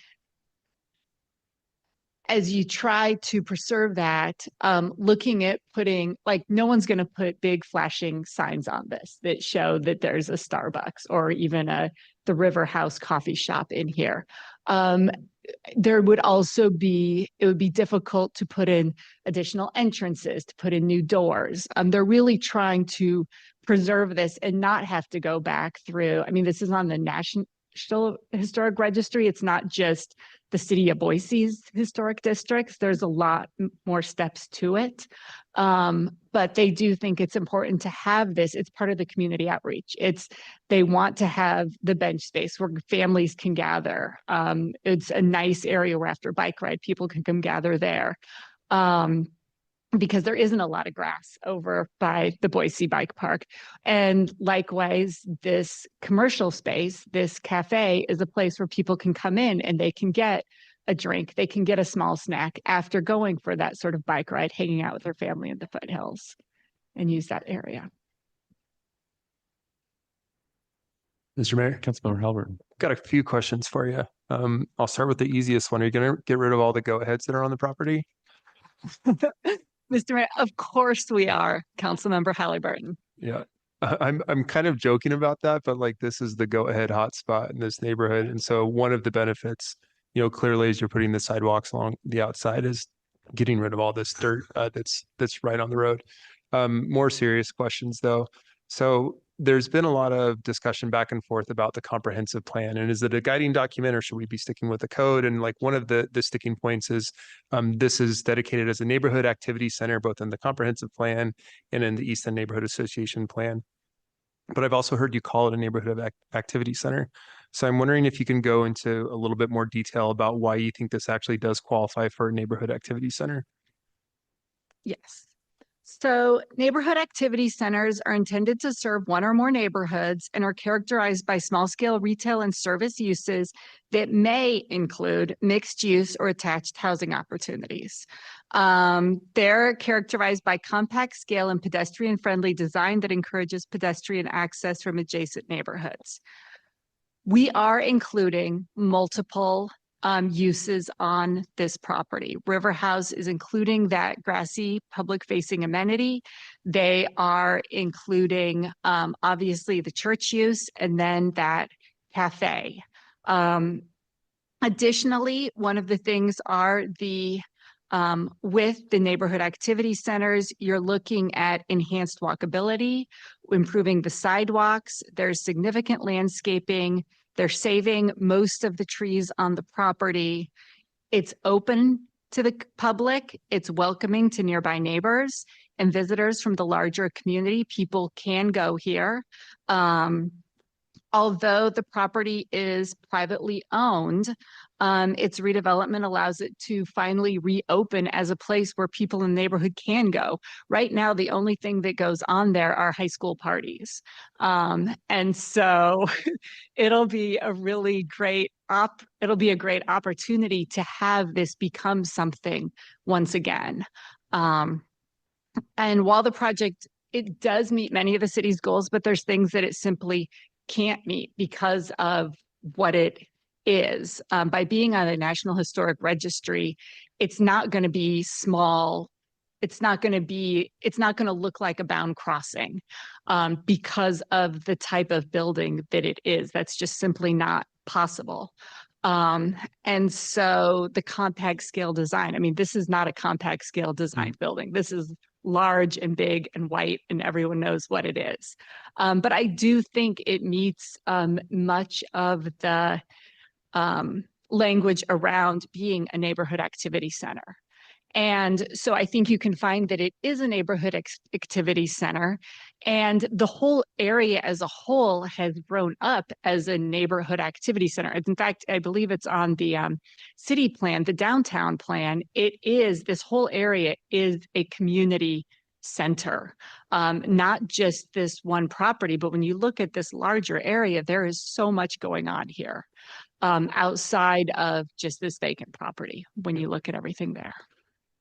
When you were in the planning and zoning meeting, I don't think you had the sort of like the layout for inside the building yet. Did you? Did you have all the rooms in that meeting as well? I didn't see it in the minutes or in the transcript. Councilmember Halliburton, we did have that. You did have it, great. So for the grassy area, I think that we're maybe referring to that triangle kind of space that's in the front. Can you pull that back up? Yeah. I guess. Oh, wait. There it is. Yeah, this was the good one. Yeah, so you're kind of talking about that triangle. I think it's kind of like the northwestish sort of area right there.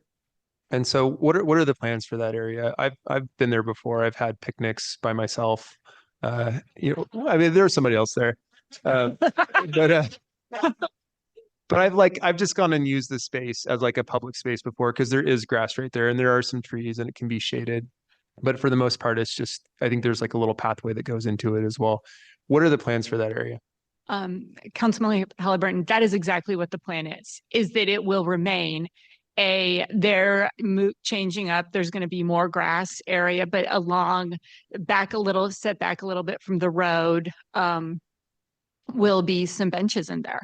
But that's what the area is that it will be this grassy space that people can go, and use and sit at, and it's easily accessible right across from the bike park. Yeah, and it's a decent sized space. Is there anything else that's planned there besides the benches? Not at this time, no.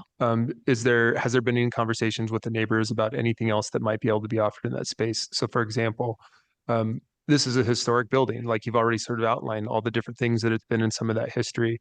Is there any other sort of like placemaking components where you're telling some of those stories, or you have some of those info boards? I'm trying to figure out like how somebody, if I'm living in this neighborhood, how I'm going to use this public space besides random guy with a person going and having like lunch there on the grass.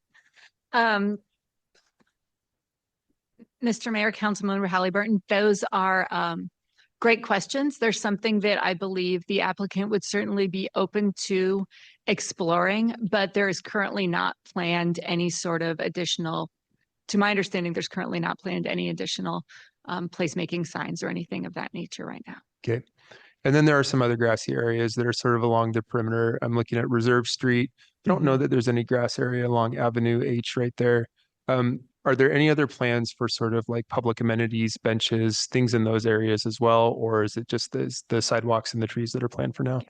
Councilmember Halliburton, it is just that large grassy area. In fact, we exceed the amount of grassy area that code would technically require. There's an allowance through code to exceed it slightly. And there is actually a landscaped buffer along all the road frontages. Okay.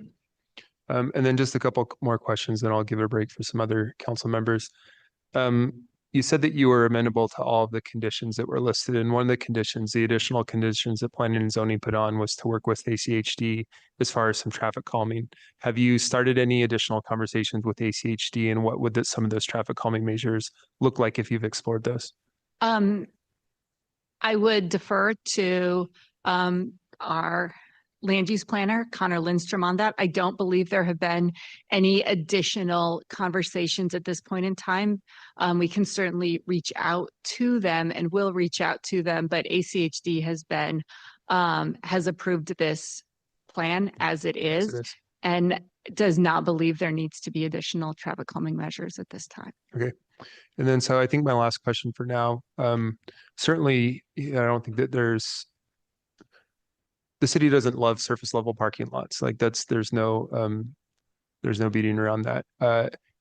It sounds like there's going to be additional parking that's on this facility. And I'm assuming that some of that additional parking is just sort of reformatting the existing area that's been there for a long time and designed for, all sorts of different sizes of cars that were used in the past. But I think there's also some additional maybe blacktop along the southeast-ish area as well, where it looks like there's some parking sort of below, in that dirt area. I have it better. So the question is that in addition to sort of reorganizing the parking lot and getting some additional parking there, we're also taking some of the dirt area, putting in additional blacktop and putting in additional parking as well. Is that correct? Mr. Mayor, Councilmember Halliburton, I know that they are restriping the parking lot. I don't know how much, if any, additional, if any, blacktop there will be. I know there's some additional expansion for walkways around the building, but I would ask Connor Lindstrom could answer that. Yeah, I think it might be on the bottom of the screen there, but yeah, if there's some clarification there, that'd be great. Bottom left of the screen. Connor Lindstrom, McCain Engineering, 5725 North Discovery Way, representing the applicant. Thank you, Councilmember Halliburton. So your question was specifically, is there any new paving that's taking place on the site? Yes. So if you see here from the plan on the south side of the site here, those are all compact parking spaces. And then as well as on the west side of the building, we also have compact parking spaces. So yes, there is some existing dirt and gravel there that would be paved to accommodate the drive aisle and the parking spaces. Great. And so I think kind of getting back to sort of the pedestrian design and pedestrian serving aspect of this, it seems like we're actually adding more car parking, more surface level parking, and some additional blacktop. Was there any consideration to using some of that additional space for more public space or more outdoor kind of activities that might serve the neighborhood? Mr. Mayor, Councilmember Halliburton, not particularly. Where this space is located, much of it is along the western or the property boundary that abuts the fire station and goes through. There's a 30-foot wide access easement all the way through there, and it has to be left open for access. And so much of the improvements there, where there is currently sort of dirt parking area that's going to be asphalted, that area does have to remain open for emergency access between River House and the fire department. Cool. I'll hold on questions for now. I might have some more a little bit later. Councilmember Corliss. Yeah, Mr. Mayor, thank you. Thanks, Jimmy, for a lot of those clarifying questions as well. Elizabeth, thanks so much for coming out and speaking to this project tonight. It is an area that's, it's a beautiful building and we just can't seem to get it off the ground with a bunch of projects that have been proposed. I have a couple questions, and one is on the return to the coffee shop area. Can you show me on the internal map where it's scheduled to be located? Okay, when you pretend that you're walking in the front doors. Do I have a pointer? Oh, you couldn't see it anyway. I'm pointing at this right there. That's the coffee area. So you come in through the main entrance, which fronts onto Avenue H. And so you come in through there. There's also the entrance onto the Reserve Street, but if you look at renderings, that's really not the primary entrance of this property. The main entrance is the one onto Avenue H. And so you come in and it's right there as soon as you get through the front doors. Thank you. I know, a lot of churches I've attended, they're big on having coffee shops inside, a lot for their congregation. I think it's really nice that they're opening that up. I do wonder, was there any consideration in looking at that blacktop and maybe looking at some food trucks or other trucks that could sit out there and serve the community from outside the building? Mr. Mayor, Councilmember Corliss, there actually has been a lot of discussions about having a farmer's market there on Saturday, or having food trucks come occasionally, or having different outward facing community events on the property when it's not being used as much. And that is something that that the applicant River House, they are part of the community. They already live in the community. They're here, that they absolutely are amenable, and they want to do that sort of thing and offer those sort of services and sort of benefits to the neighborhood. Great. Okay. Thank you. Yeah. One thing, Councilmember Corliss. So I just wanted to point out with the cafe, as you see there in blue, that is the actual coffee bar area, but then outside of that is seating area too. So in full, I believe it's just over 700 square feet for that entire area. Great. Thank you. I appreciate that. Thank you for the clarification. All right, council, I think we're going to take a break here for 5 minutes before we get to public testimony. Okay. All right, council members, if you could start to head back. We're a few minutes over that 5-minute break.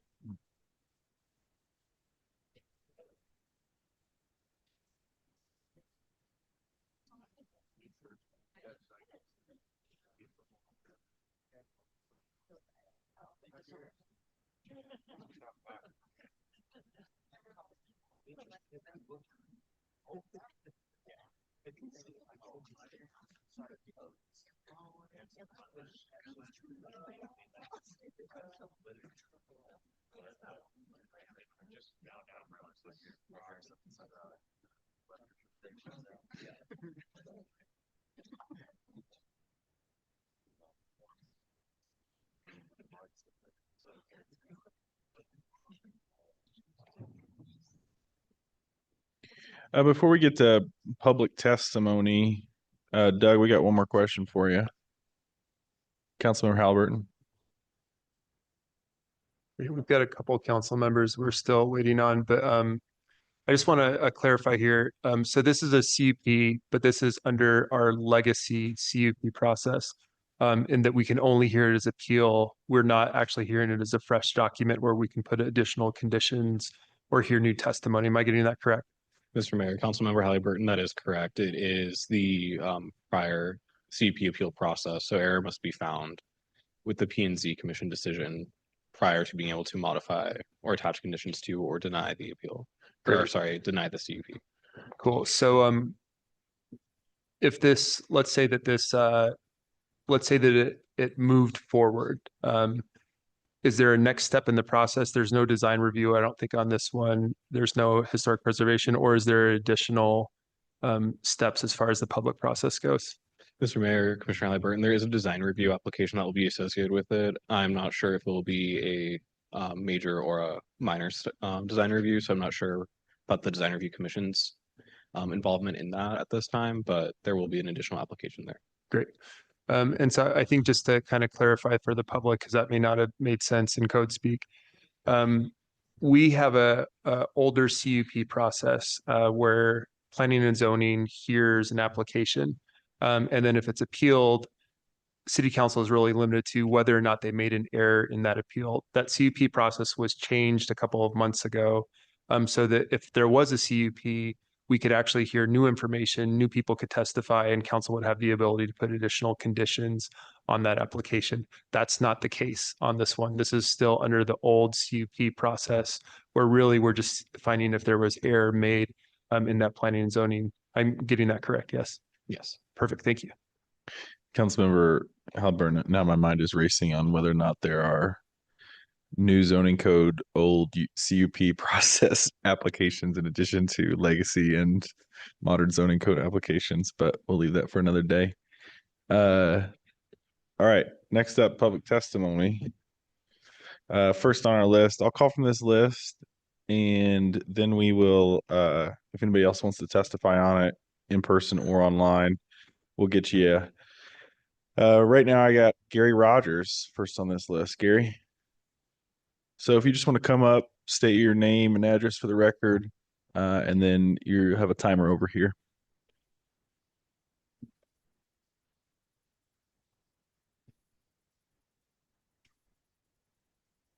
Mr. Mayor, council members, thank you. My name is Gary Rogers. I reside at 612 East Crawl Street, just a few blocks from the subject property. I do have prepared statements here, so if you don't mind my reading. I briefly testified at the Planning and Zoning Commission hearing for the conditional use permit in favor of the application, and I'm once again here voicing my support. I have reviewed the application for appeal and supporting documents, as well as the applicant's reply memorandum and the memo from Doug Exton, Associate Planner, providing the city's PDS response. I have also reviewed the website maintained by my neighbors at reservestreetarmory.com. I have been in the commercial real estate business for over 40 years, and I'm familiar with the process of review and approval for projects of this type, and maybe more importantly, the criteria and analysis that goes into determining the viability and justification for investment into such a project. The singularity of the armory, its age and condition, creates a challenge for any potential investor and or user. The risk is further elevated when dealing with an aged structure which has largely been left dormant for so many years. I think a perfect opportunity is at hand with this user, a nonprofit, therefore not motivated by profit from investment, who is seeking to revitalize this site and to reuse this unique facility and preserve the structure and bring life once again to the site and the surrounding area. There is a reason that each of the previous attempts to develop or revitalize this property have not panned out. The numbers from an investment standpoint, in my experienced opinion, simply do not work.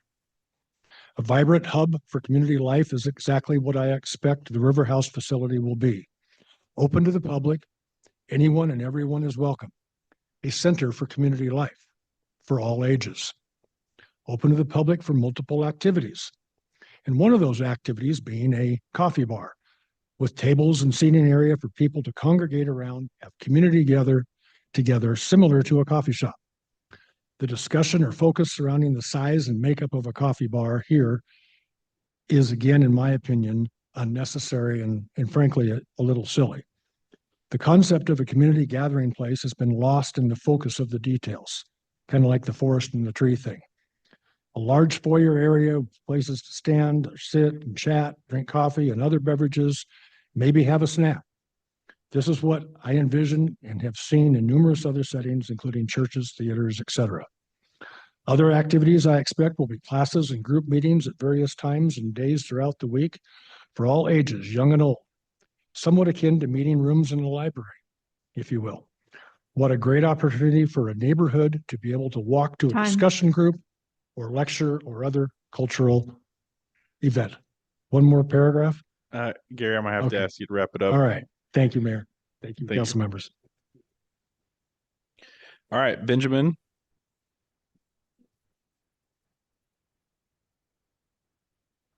Good evening, Mr. Mayor, members of the council. My name is Benjamin Olson. I'm so grateful to be able to speak. I'm here with my wife, Haley, and 3-month-old that's been making a lot of noise out in the lobby. We live at 1809 West Hazel Street in the North End, and I've called River House my church home for 8 years and have been serving the youth ministry there for 7 of those 8 years. Haley and I were born and raised in Boise. In fact, Haley's a 5th generation Idahoan, which makes our daughter a 6th generation Idahoan, which is very fun. I sincerely love this city, and I always have. I was the student body president at Boise High School, graduating class of 2013. As a choir student at Boise High, I sang often at the Shaw Mountain of Cascadia for the nursing home residents, which is right next to the Armory site. I've run countless miles on the Military Reserve Trail system, and my Boise Bicycle Project number is 2250. I say all this to reassure you that this precious Armory building is owned by a group of people that understand its value and are committed to seeing Boise flourish. Mixed use zoning is intended, according to the City of Boise's website, to provide a mix of neighborhood serving commercial, institutional, and residential uses. My optimistic hope is that you discover nothing could be truly more neighborhood serving than the body of Christ operating as it's supposed to. River House is not an institution focused on only caring for its own members, though we hope to do that well, but rather we're sincerely interested in serving the city. We want to host all kinds of groups in our building, from addiction recovery programs to after-school programming for youth. Our church has a heart for service to Boise's refugee and transient communities. The coffee shop in the lobby, I'm actually expectant for. I think it's going to be really cool, but way more than that, I have a vibrant expectation that the East End will find River House as the best neighbor it could have asked for. While I know that the weeds and the vandalism have been tough at this abandoned facility for decades, I've personally already spent dozens of hours picking up broken glass and pulling weeds, especially puncture vine, because my representative, Councilmember Halliburton, and I both know that goat heads are some of the greatest menaces to a thriving neighborhood. So in John chapter 13, Jesus taught his disciples that he came not to be served, but to serve. And as he taught them, he washed their feet and told them to go and do likewise. And I'm sorry if anyone in this room hasn't felt the heart of Jesus made manifest in the church, but please give us a chance to demonstrate to you what the love of Jesus can do for a neighborhood and a city. I know we'll marvel at the creative mix of uses that the Lord purposes for the Reserve Street Armory. Thanks for your consideration. Appreciate your time. All right. Thank you. Danica.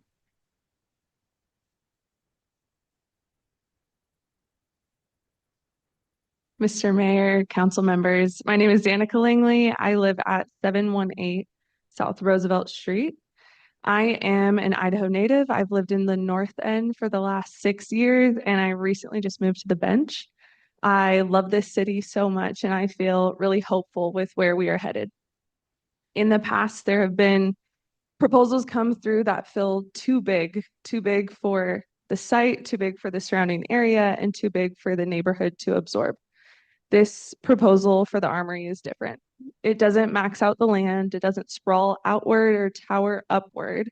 Instead, it works with what's already there, respecting the character of the Armory and the East End. What's planned here is thoughtful and community-oriented, something meant to bring people together, not push people out. It's not about squeezing every inch of profit from a property. It's about creating a space that actually serves people and fits the place that it's in. A church is a natural fit for the Armory. It uses the space well without overloading it. It offers a calm, respectful presence, and it welcomes people from all walks of life. It becomes a gathering place, a steady, positive force in a time when we need that more than ever. Boise is growing and growing fast. That growth is inevitable, but how we grow is our choice. Projects like this are an example of how to do it right. We can welcome new uses and new energy without losing the heart of our neighborhoods. That's why I'm asking you to support this project. Not every proposal gets the scale and the setting right. This one does. And that makes it worth saying yes to. Thank you. David Kraus.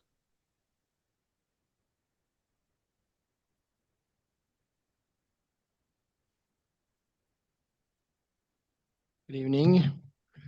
David Kraus, 1594 South Riverstone Lane, Boise. I just want to say first, I really appreciate being here and hearing the process you guys go through. I like the rigor, and I feel like you guys really care. I wish Congress acted like you guys. I'm serious too. So I actually have this whole document I prepared with like stats and things that talk about, you know, a place of worship, how much money it brings, the halo effect that it brings in so much money to a community, to non members, spending, programming, volunteers, how it brings crime down, how traffic studies have shown that places of worship are better for communities because they have less traffic because of Sunday being the primary use. But honestly, I kind of want to scrap all that. I could go through all those bullets, but I really feel like this whole appeal and this whole thing is really because of a misunderstanding. I really feel like Javier has misunderstood the church. And I think Benji touched on it. I think he's probably maybe had some bad experiences. I don't want to assume, but he feels he's not welcome. And that's not the case. The coffee shop is open to everyone and it is open to the community and it is mixed use. And I have thought of a perfect example. BSU has a Starbucks. I didn't think I was welcome to go there because I'm not a student, and Javier doesn't think he's welcome to come in because he's not a congregant, but someone told me I was. And I went in there and I enjoyed Starbucks. And now I like to go sit there. There's a nice windows and there's a nice green area. And I feel like it's a really similar situation.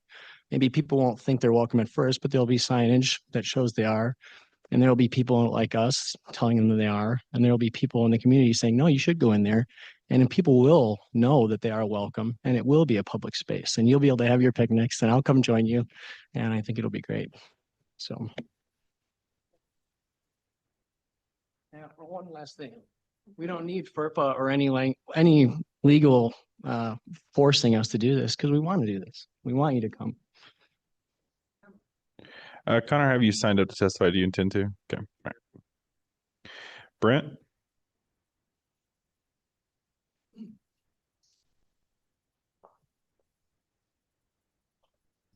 Good evening, Brent Lawson, 145 West Dover Lane, Boise, Idaho, 83705. Probably should take my hat off. So going a little ad hoc here as well. It appears to me that people and humans to the core love to gather, whether that's at Boise State football game, Boise Criterium, North End, Hyde Park, Roosevelt Market, in the East End. People love to gather. And I view it as the city's duty to continue to support that gathering. There's nothing I've heard tonight that stands in the way of that with this proposal. And if anything, it's going to continue to expand the flourishing of the city of Boise. That's why we're here. That's why we love this place. That's why we live here, right? And I lived in the North End for 4 or 5 years. Then I moved to Collister, and now I live on the bench. I go to Hyde Park, get a coffee. I go ride my bike. I go to Camel's Back. Now I go to Latah Street because Push and Pour came there. What a great thing, right? People love to gather. People love to be together. And I think that's exactly what this building is going to do. It's going to invite the public into a space to enjoy a cup of coffee after going on the military reserve bike park, get a good mountain bike ride in, come have a cup of Joe, all the day. So to me, it seemed like a home run. I think everyone's mentioned that it's right sized, public facing, fits the bills from a development perspective. I seemed like to me it would be a wise decision for the flourishing of the city that we all love. Last thing I'll say is I have not been here clearly since 1971, but when you have that type of asset sitting in a city that can be repurposed with love and care, that someone wants to come and spend the money for, it also seems like a fantastic idea. Again, the baseline here is like it's just been mothballs and the goat heads are terrible. And it seems like quite an opportunity for redemption or flourishing in that building. And so the last thing I'd say is that this is a historic building. It's been an asset in the city and it's been a property in the city for years and years. And I would just leave by saying it sounds to me like there's a long-term vision to invest in this building, to improve this building, and to continue to provide for a flourishing and vibrant city of Boise. So I'll end by just saying it's not our building, it's just our turn. Thank you. All right, Shelby.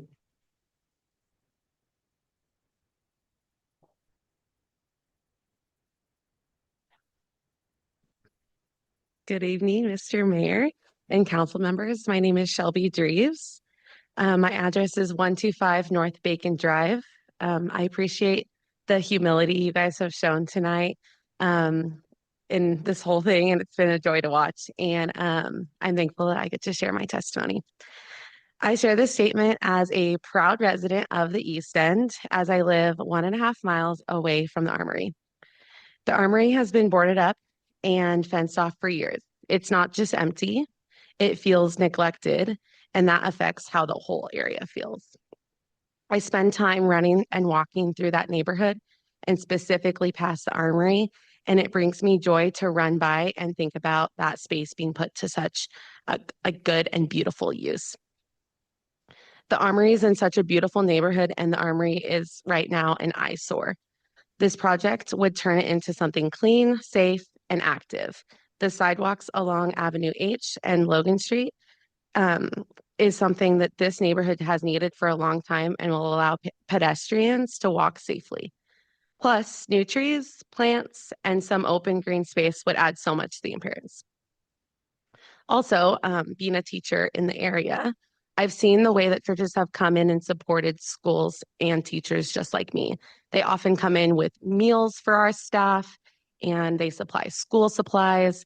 And that's something that I've enjoyed as a teacher and really have seen make a difference in schools.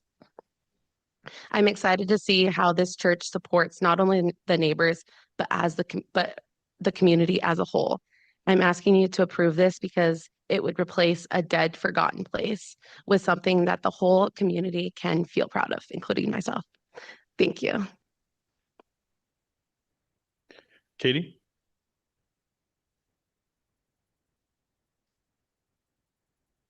Hi, I'm Katie Reines, 6553 East Playwright Drive. I'm a recent Master's of Teaching graduate from BSU. Go Broncos! I'm a secondary teacher by education and practice, and I'm an active substitute teacher in Boise School District. Our children attend Boise Public Schools, and my husband is an executive leader at our local Boise-based Albertsons companies. We love this city, and we are people who value being active citizens in our community. History is not only my academic focus, but one of my life passions. I'm excited to stand before you all in support of the restoration project of the Armory. This beautiful and unique Art Deco style building has been neglected, broken into, windows shattered, graffiti painted on both interior and exterior with profane words and images. And to put quite honestly, it's been forgotten, left in disrepair and crumbling from years of neglect and abandonment. The current owners are not tearing it down, but are committed to the preservation and restoration of this iconic and distinct style of the Armory. This is rare and worth supporting. As we heard, it's going to take over $1 million just to ensure that the structure is sound. And that's before anything has been done on the inside. No previous owner has been willing or able to make this kind of investment in decades. Not only for the business itself, but also taking this step in investing in the community that the Armory resides in. This speaks volumes of an organization that not only has the resources to take on a restoration of this size, but also committed to its preservation and a welcoming space in the East End neighborhood and the city of Boise as a whole.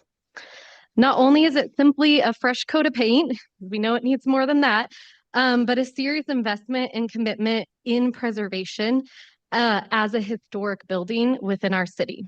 Boise has already lost too many historic places. This one still has life left in it, and the current owners, the River House Ministries, will take great pride and care to call the Armory home. Please help us save this piece of Boise's story and historic architecture by approving this project. Thank you. All right, Eric. Good evening, Mr. Mayor. Good evening, council members. My name is Eric Pipey, and I live and own the residence right next to the fire station, 621 East Reserve Street. It's a beautiful home. I would actually be your neighbor. I live, 30, 40 feet away from what this structure would be. I am not opposed to this structure. I would rather have this structure, a church in our neighborhood, than a high density apartment. And that is because my primary concern is with the additional traffic that is going to be put on East Reserve Street. I know the applicant's council said that the highway district said there would only be 329 additional vehicles at any one given time. But I also heard that they're going to have 4 or 5 different types of community events a week. You take that into additional service times, maybe a Friday, Saturday, and definitely a Sunday. And we're putting a lot of cars on there.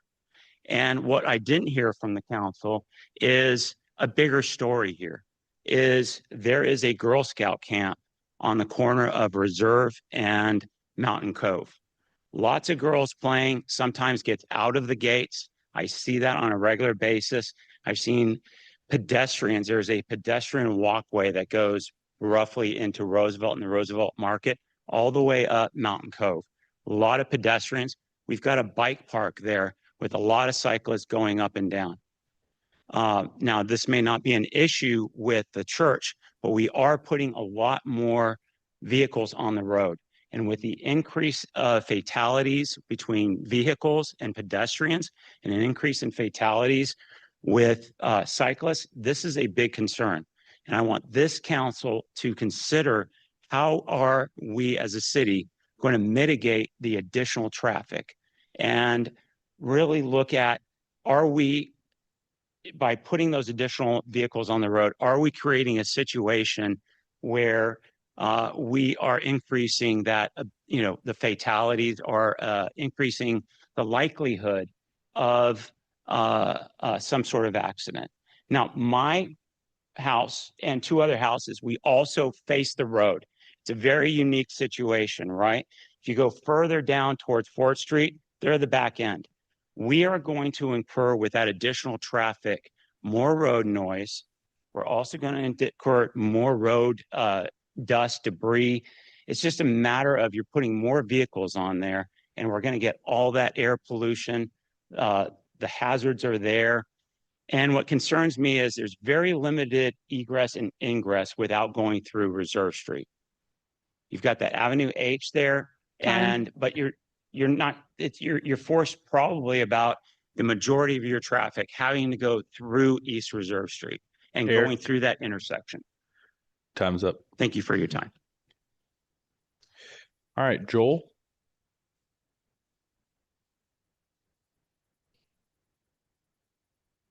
Good evening. My name is Joel Ryman, 8601 West Casa Grande Court. And I just want to say this is a win for democracy. I love this. This is great to be able to practice our civil discourse. You guys are leading us. It's a very humbling process. Thank you for the gift of that. Well done. I'm going to just read from this so I don't get sidetracked, but the first part will be practical on the project and the things that stood out to me, and then a touch of the personal for me. Boise's planning goals talk about walkability, restoring what's already here, building stronger connections between neighborhoods. This project seems to check those boxes. It brings new life to an existing building, adds public-facing spaces, and keeps the scale and character to the East End that I think is significant. What's being proposed, a church, feels like a natural fit for the building and the location. This project also lines up with Blueprint Boise's priorities like adaptive reuse, infill, development, land uses that bring people together. All beautiful. Churches aren't just Sunday morning spaces. They can be neighborhood anchors that creatively resource, generously support, and collaborate with their neighbors. This is where the personal side comes in for me. I have personal experience with this church working alongside of them. My wife and I run a nonprofit that works with refugee youth. We do mentorship, and it spills into housing initiatives and all sorts of things. But over the last 5-6 years, I work with a lot of groups and a lot of churches and beautiful citizens. This is a group of people who have showed up, and it has made a huge difference for our effort on the grassroots level. That just speaks to the nature of the type of people that would be coming into this neighborhood. But I have no doubt they will actively engage and try and collaborate, because that's what I've experienced. And I have my own personal intention to utilize that space with all of the groups. So my hope is that it will be available. But my experience is they've put their money where their mouth is and showed up in extravagant ways that comforts me with a project like this. So knowing this, I believe they will bring the same energy and heart of welcome and service to the East End community. This is the kind of project that keeps Boise feeling like Boise, thoughtful, community-centered, restorative in nature, and true to our roots. I'm asking that you would vote yes on this project. Thank you for listening to my thoughts. Thank you, Joel. Chris Cook.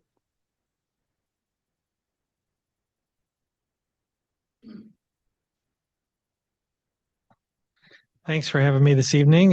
Chris Cook, 1164 Santa Maria Drive.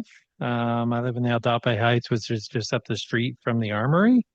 I'd just like to say first that I do support this project.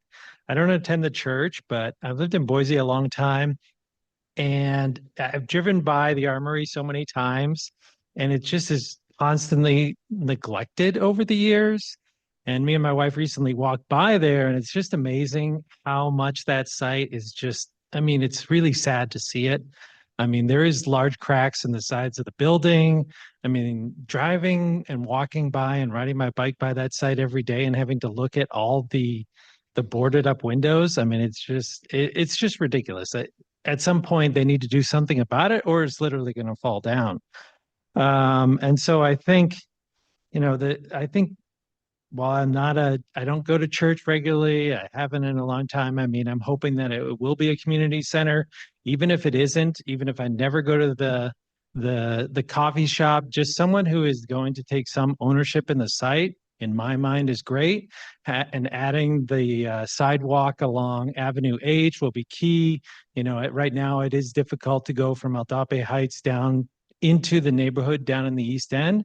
Especially my kids used to go to Roosevelt, and it was challenging because there really was no connecting sidewalk. And so this will be another spot that does have a sidewalk. So I think that'll be great, because right now it's just full of goat heads, another place for kids to ride their bikes through and then come home. And now you got to fix all these punctured tires. So, I mean, I do think that there's been a lot of discussion about the fact that, is this a mixed use area? I do think that the development is mixed use. I mean, it seems like it's going to have some parks. It's going to have a coffee shop. While it may not be ideal, I mean, there's just only so much you can do with this building. And so working with the building that they have, I don't know what else you can do with it, because over the years, let's face it, no one wants to do anything with it. I don't work in commercial real estate, but I just can't imagine how it could ever be profitable once you fix the thing up. And I do think that there is just so much around the site. There is the Fort Boise Community Center. There's the bike park. There's the military reserve. There is large green spaces. There's the baseball fields. And it's like, I don't know, honestly, why we even need it to be a community center, because there is so much already around the site that is for the community. And so I'm just happy to just see someone just physically use it and bring it up to some recognizable state of decency at this point. So that's it. Thank you for your time. Thank you, Chris. All right. All right. That's everybody have signed up. Is there anybody else out in the audience that would like to testify? Come on up, sir.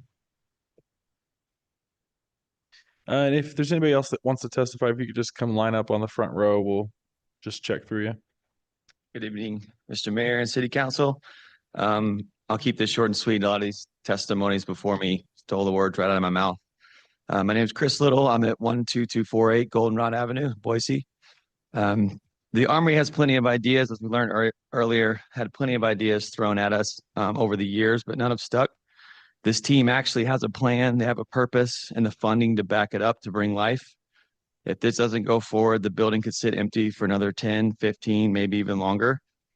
And it could continue to fall apart. So this is real momentum backed by people who are ready to take care of it. So please approve this so we can finally move forward with this corner of Boise.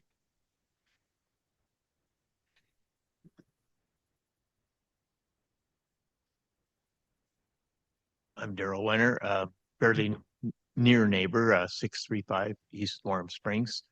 I just came to find out what was going on, had very little idea what this was all about, was mostly concerned about, what kind of church we're talking about. When I heard there was a coffee cafe, I knew it wasn't a Mormon church. When I heard a little bit about the church, I looked on their website, looked to me like it's a very going organization. I've been a church person all of my life. I think a church is an important part of a community. We have a couple of small churches in the East End, but not an awful lot going on in the way of that. So I favor the progress, the property plan as is.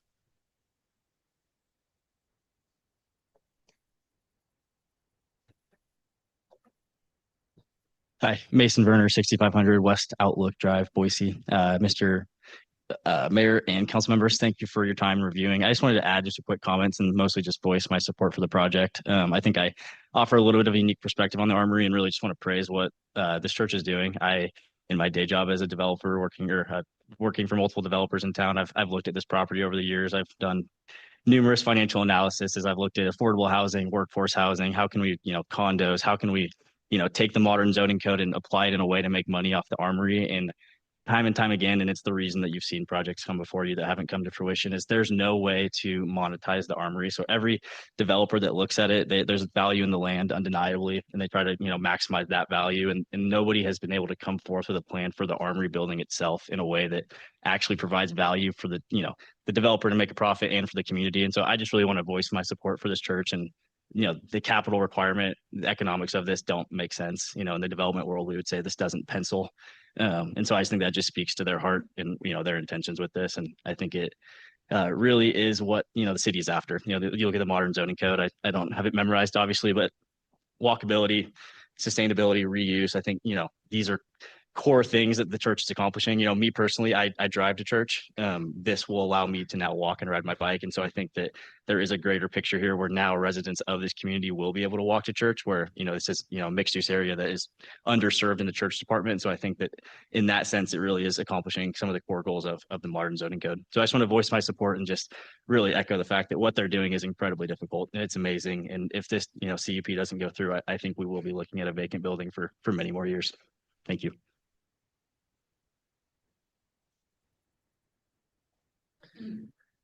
Jordan Werner, 601 Reserve Street. I'm the lead pastor of the church. Mayor and City Council, thanks for everything tonight. I just wanted to speak specifically to the coffee shop. I think when you look at the blueprint, it can seem a little, like maybe small, like, oh, this is something that's really just congregation focused.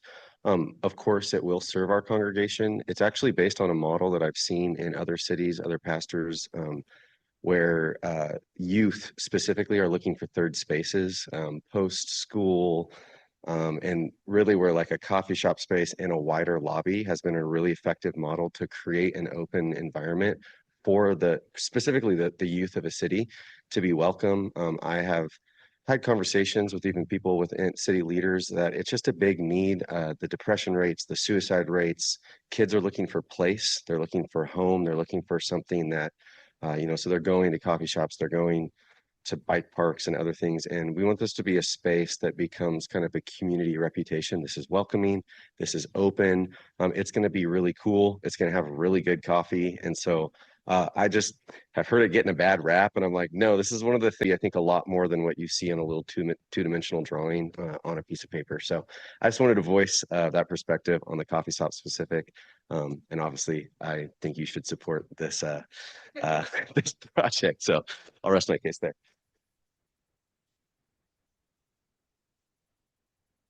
Hello, I'm Jamie Baumgart. I live at 604 North San Felipe Drive. Thank you for your time.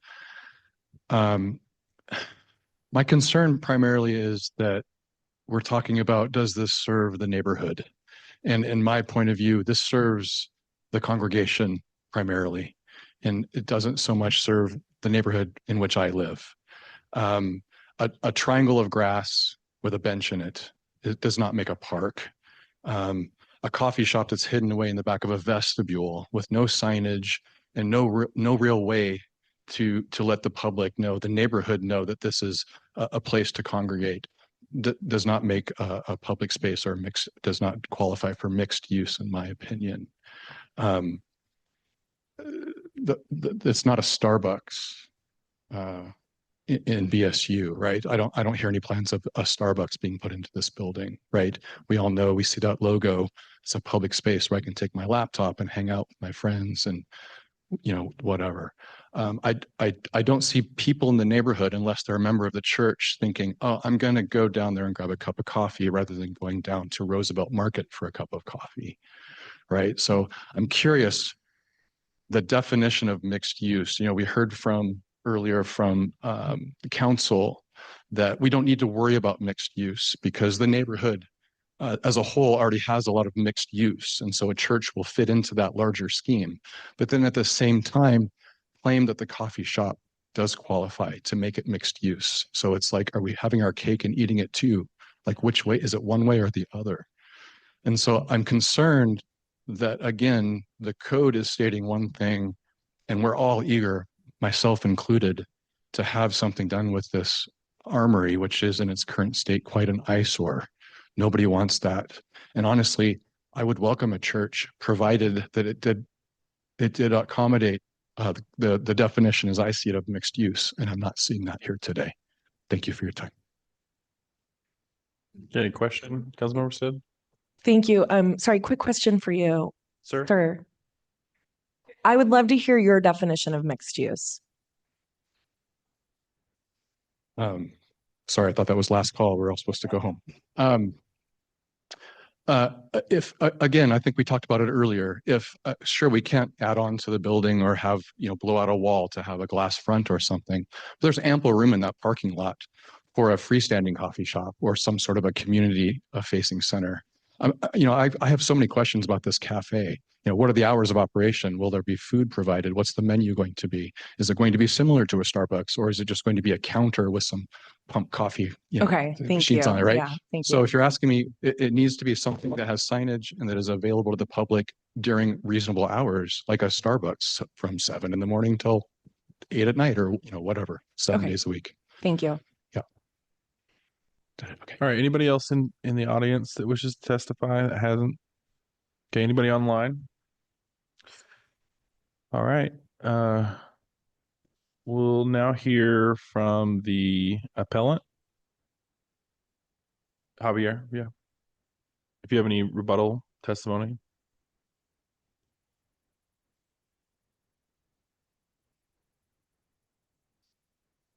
Well, I just want to add that I feel like everybody that showed up here overwhelmingly supports the decision.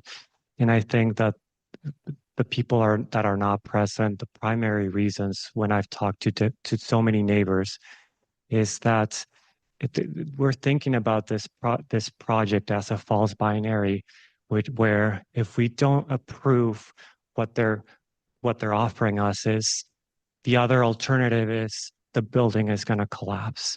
I've heard that there's been other projects, and just because there have been failures in the past, that's not a prediction of the future. Yes, sure, the high density project that was proposed in 2022, there are always different variables, right? What was the economy like? What was the capital that the developer had? Yeah, this is a giant project. I understand that. I have an example, like the Armory in Portland converted their armory into an arts center. I believe they have nonprofits, they have a theater, they have so many other things that to me fit the real definition of mixed use, multiple uses, right? Retail space, and not everything just geared towards, hey, here's the congregation, and we're adding these things just to meet the definition of a mixed use. I don't have anything else to add. Thank you for your time. I didn't know I was going to speak again, but I think that's it. Thank you. All right. Applicant.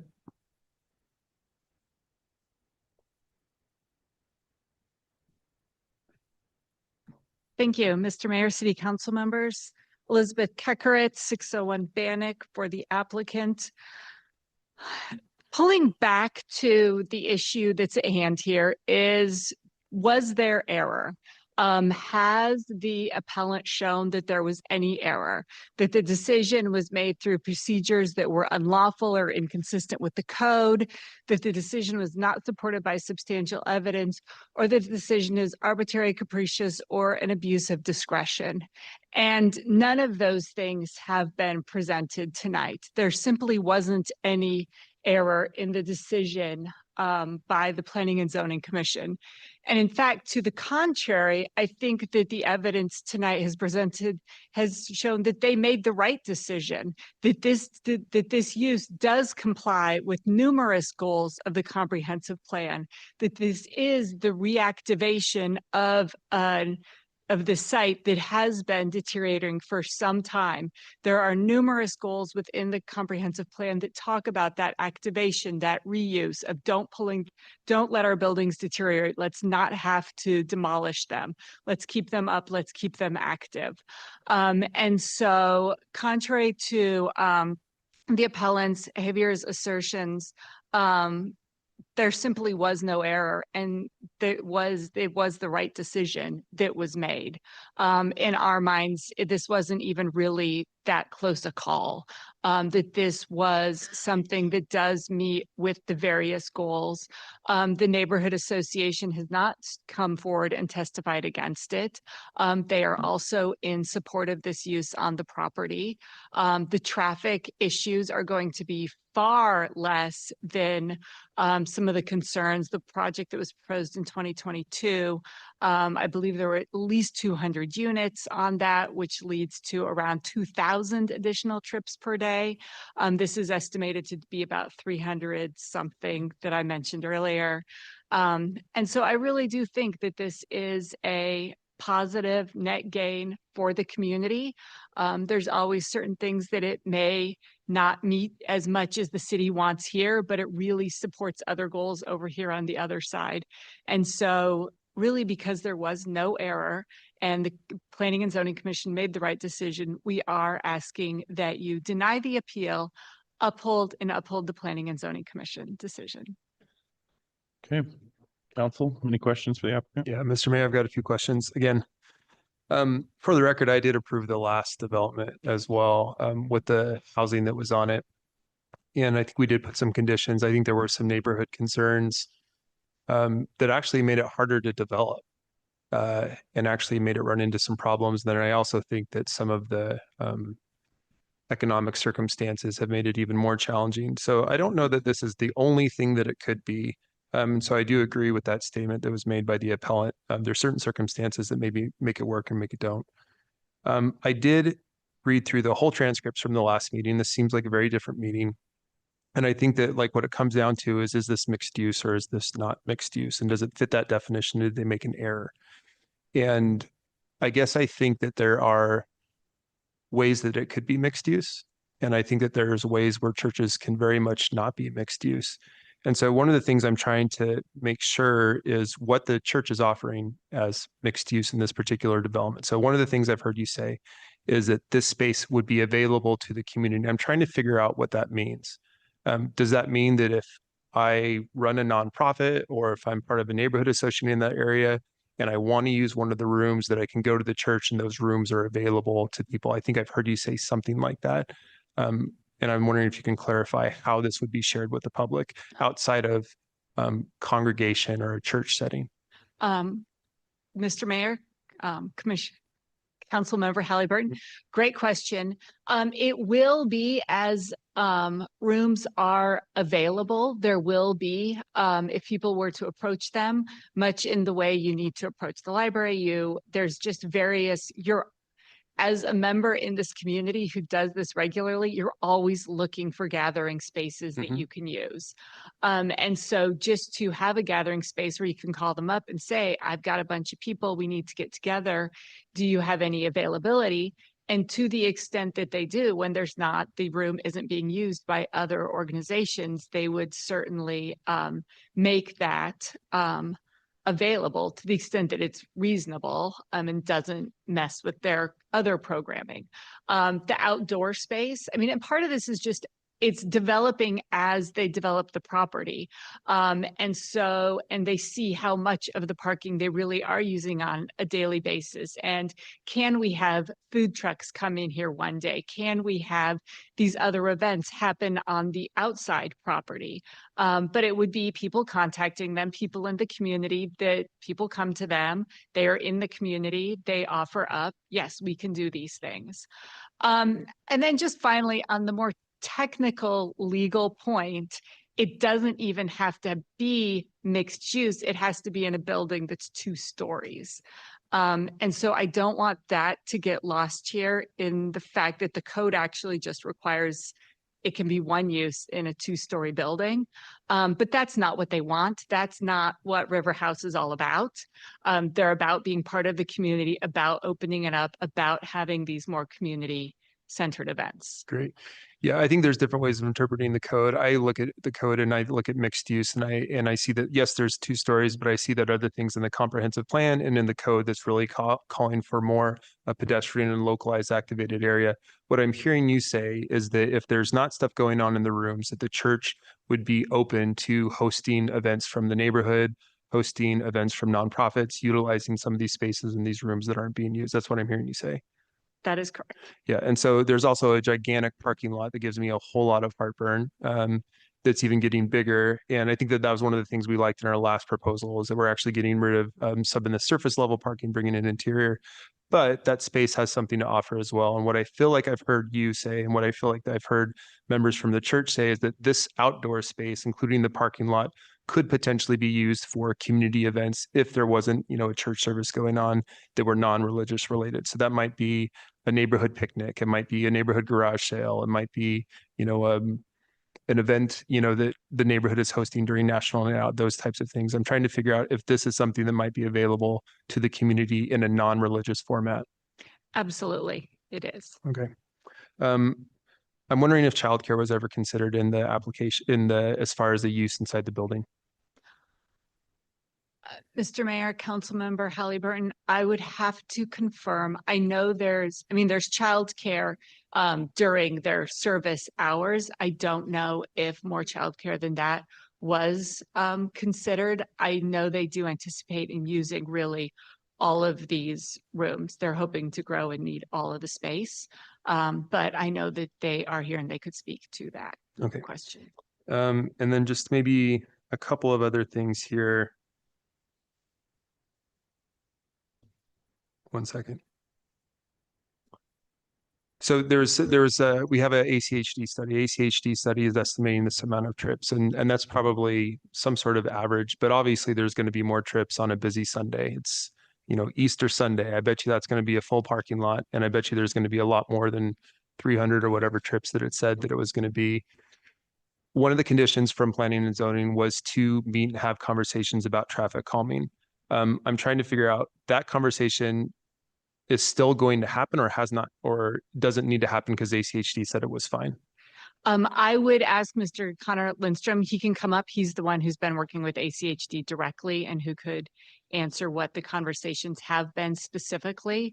But this project generates so few trips, and based on the size of the building and the redevelopment, it doesn't trigger really any of ACHD's traffic measures. We have our 14 site-specific conditions of approval, but they really have to do with improving the street frontages, putting in ensuring that there's no parking sign on Reserve Street, reconstructing the roads for, the half section of a 33-foot wide local street, closing things. But there really weren't any traffic specific requirements because it just doesn't come close to triggering those. Sure. Yep. Yeah. Councilmember Halliburton. Yeah. So when we initially went to submit our application, we made sure to reach out to the highway district beforehand to confirm, what exactly do we need to provide the highway district? And so they stated that with our proposed site plan that does not trigger the need for a traffic impact study, they stated that they will provide their staff report to the city with the application. And so beyond what they have provided in the site specific conditions of approval and in their staff report, we have not had any lengthy additional conversations about traffic calming at this time. Yeah, so since the planning and zoning meeting and the new condition was put in there to have conversations, has there been an additional conversation or does that still need to take place to fulfill that condition? Councilmember Halliburton, that'll still need to take place to fulfill that. Okay, great. Yeah, so I guess I would ask like during that conversation that we also think about what the street crossings are getting over to the bike park or getting to some of these other areas. If you live in the neighborhood, you know, there's sort of a random path that goes up the side, you know, over into the bike park. And there's a relatively long distance as far as a crossing goes to that other side. I think that there's things that could be considered not only in the traffic that you're adding, but the people who are going to be at the church and how they're going to be using the area and people who are coming down from Shaw Mountain Road, sometimes at a really fast speed, and making sure that we're talking about traffic calming that's going to keep people at the church safe as well. So as you have those conversations, I think that there's both like, what is the traffic that you're adding, but what is the additional danger of having so many people there on a Sunday and the traffic that's on the street. So we'll, you know, expect that condition to be fulfilled if it moves through. Yep. Further questions for the applicant, council? Okay. All right, with that, we'll close the public hearing. Mr. Mayor, Councilmember Stead. I move that the appeal of CUP 25-11 be denied and the decision of the Planning and Zoning Commission to approve the conditional use permit located at 108 East Reserve Street be upheld as the grounds for appeal do not demonstrate an error in the decision of the commission. Second. Mr. Mayor. Yes. So I've been taking notes all night and came with some notes. So I apologize in advance because I feel like this is a bit lengthy, but this property is so important and it's a complex property. It's a complex process. However, I think our scope of review on the project tonight is really quite narrow. As was mentioned by staff, given the timing of this appeal, council can only amend the commission's decision if a legal error is found. I was not convinced that an error occurred at the Planning and Zoning Commission meeting. Also, as was noted, there's an Idaho state law that limits our authority to impose land use regulations on religious institutions, which further support affirming the commission's decision. Most importantly, I don't see any provisions in our development code that would prohibit this use. I believe it's section 11-5-5.3C that lay out the findings for a conditional use permit, and the Planning and Zoning Commission determined the proposal met those conditions, including that it is not a conflict with the comprehensive plan or the past development agreement. From my review, I agree with that conclusion. We've all known this property for a long time. My first Boise home was just 2 blocks away on sweet little Floral Lane. The property has sat empty and in various stages of disrepair for most of my lifetime. Over the years, neighbors have imagined many different possibilities for the site. I think if you asked 10 neighbors, you'd get 10 different expectations. But one constant theme has been the desire to preserve the historic facade. In at least 3 different land use presentations that I've sat in this seat for this property, historic preservation has been a recurring thread that many in the neighborhood have cared deeply about.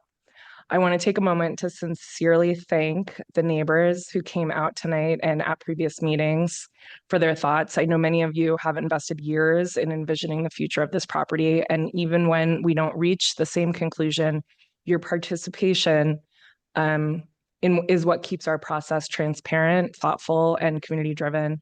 Your perspectives have helped shape this public record, and I think have probably made this property a better use for the community.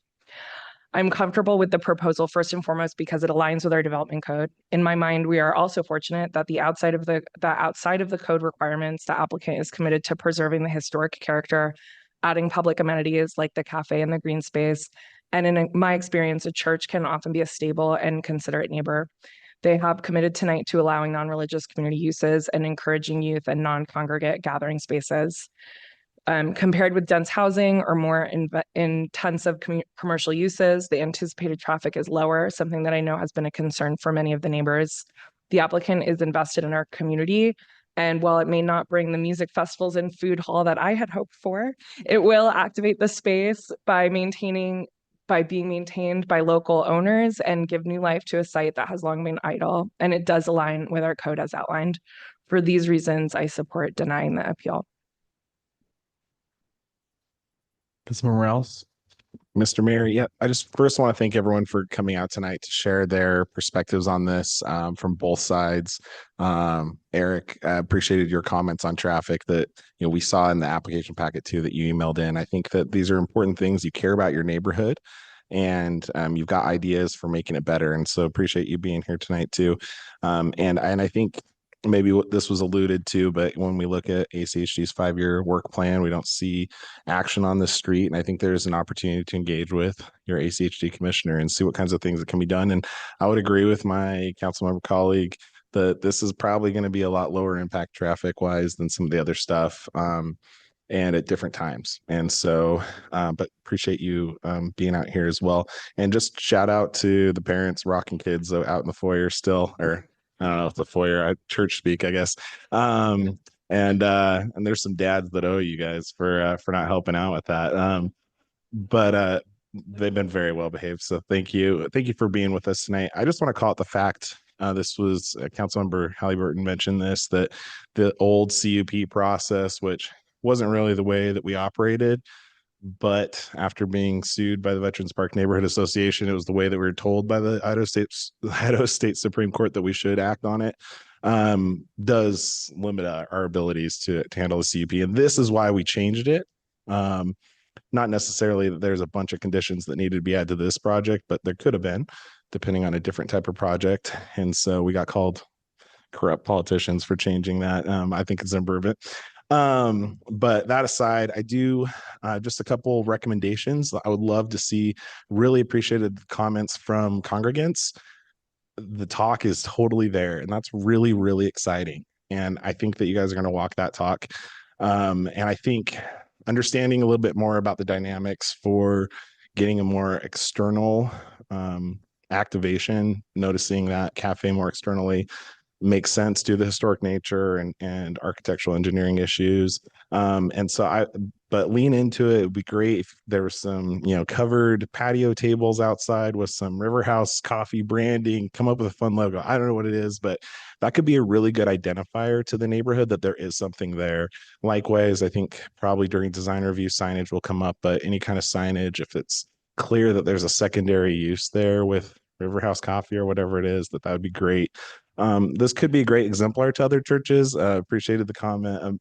As a Latter-day Saint, I think maybe we need to get some soda shops in ours. So we'll see how this goes. So I'm very interested in how this goes for you guys. But I'll be supporting the motion. Councilmember Halliburton. Sure. Like Councilmember Stead, I don't see an error. Error in planning and zoning's decision was a split decision, but I don't see an error.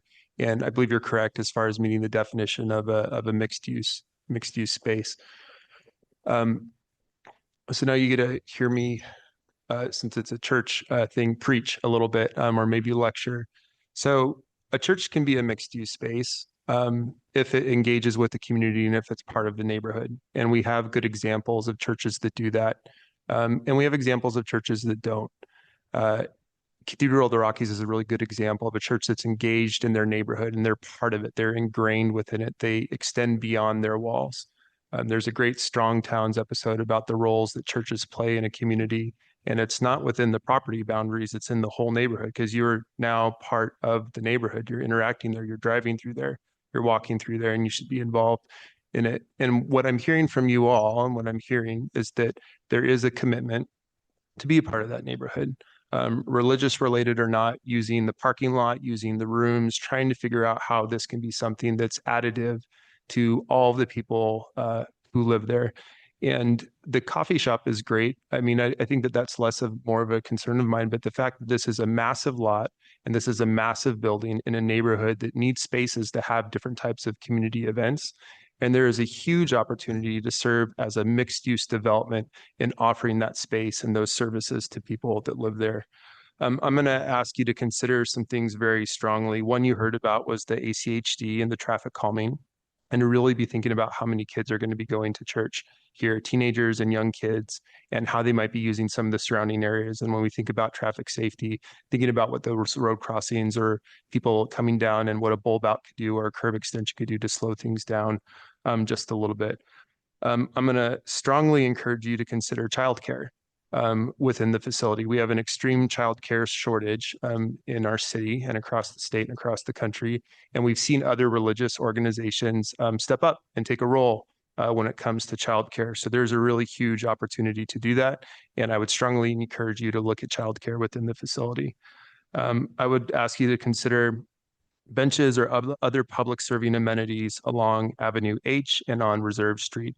How can you make this a community gathering space in and around the area, knowing that there's going to be, a car lot full of cars that people may not want to walk through? You even have surrounding areas here that you have the ability to activate and add some services.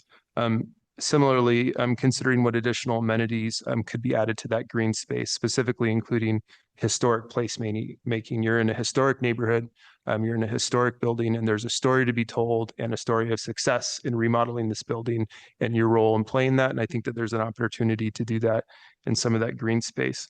You've already heard this, but there's a commitment to using some of the meeting rooms when they're not being used for other things, for nonprofits, for board meetings, for neighborhood meetings. And I would encourage you to be proactive in reaching out to the community and knowing that it's available for those types of things and how somebody might go about requesting those. Again, we have other churches that serve as an example. I think Joel's church does that quite a bit in his neighborhood. And then again, looking at the larger neighborhood, how can you be active? How can you be part of neighborhood cleanups? How can you be part of solutions to problems, active in the neighborhood association? Because you really are a neighbor here. And I think that the fear that we hear from our different community members is this idea of being a commuter church, where everybody drives into their neighborhood and then drives away and has no investment in the area otherwise. And there's a real opportunity for you and your organization to do better than that, and to really take it seriously of what it means to be a neighbor there. I really appreciate everybody who came and testified tonight. It wasn't the meeting that I was expecting it to be. It's always nice as a council member when you hear things that help change your mind about what a space can be and what it can do for an area. And I really do believe that you did a great job in convincing myself and some others beyond that this fits code of what it truly can be to be a neighborhood activity center. And I'm very hopeful and confident that you all will live up to the words that you said tonight. Councilmember Corliss. Yeah, Mr. Mayor. Yeah, so reading through the packet, listening through planning and zoning and the testimony we had there, I was really looking for, where's the mixed use in this? And it's in a mixed use area. Where are the amenities? There's the amenities of activating the building and the land that's been sitting there for a while. But I wasn't seeing really what was happening for the community. And really with the coffee shop, it kind of felt really like a checkbox for mixed use. But I'll be the first to say that impression is wrong. I love that you guys came out here tonight. I think Elizabeth, she always does a great job explaining the legal reasoning of a project and how that fits into our zoning code or doesn't fit in there, and the obligations of council and what we need to take a look at and to make sure that legal reasoning is there. But really what made me truly believe in the group here tonight testifying that this is going to include amenities for the neighborhood was from listening to all of you, including Benjamin Olson. He was, he was very passionate, and he did a really good job explaining that, look, we're not here just to be in the community and finding a church and having our own coffee shop that we might open up to the public. It was really good words said tonight of how you want to be ingrained in the community, that you're offering youth services, addiction recovery, transitions. These are things that really do bring mixed use to a community. These are services that we need. And I would ask you to also please pay attention to Councilmember Halliburton when his good ideas. There's 100 things you guys can add that'll be additive for the community. And I am absolutely convinced that you'll make it happen, that this will be a great story within the neighborhood of not just activating a historical building and making it nice and look nice, but actually be engaging and be that community center that brings the community together and offers services that are needed. It's not often that I really feel uplifted leaving a council meeting, and I truly do tonight. And I thank all of you. I feel your energy, I feel your passion, and I appreciate you all coming out here and speaking tonight on this project. All right, council, any further comments? Clerk? Corliss, Yes. Halliburton. Yes. Morales, Yes. Nash, Yes. Stead. Yes. All in favor, motion carries. Entertain a motion to adjourn. Mr. Mayor, so moved to adjourn. Second. Any discussion? All those in favor? Aye. Aye. Any opposed? Meeting's adjourned.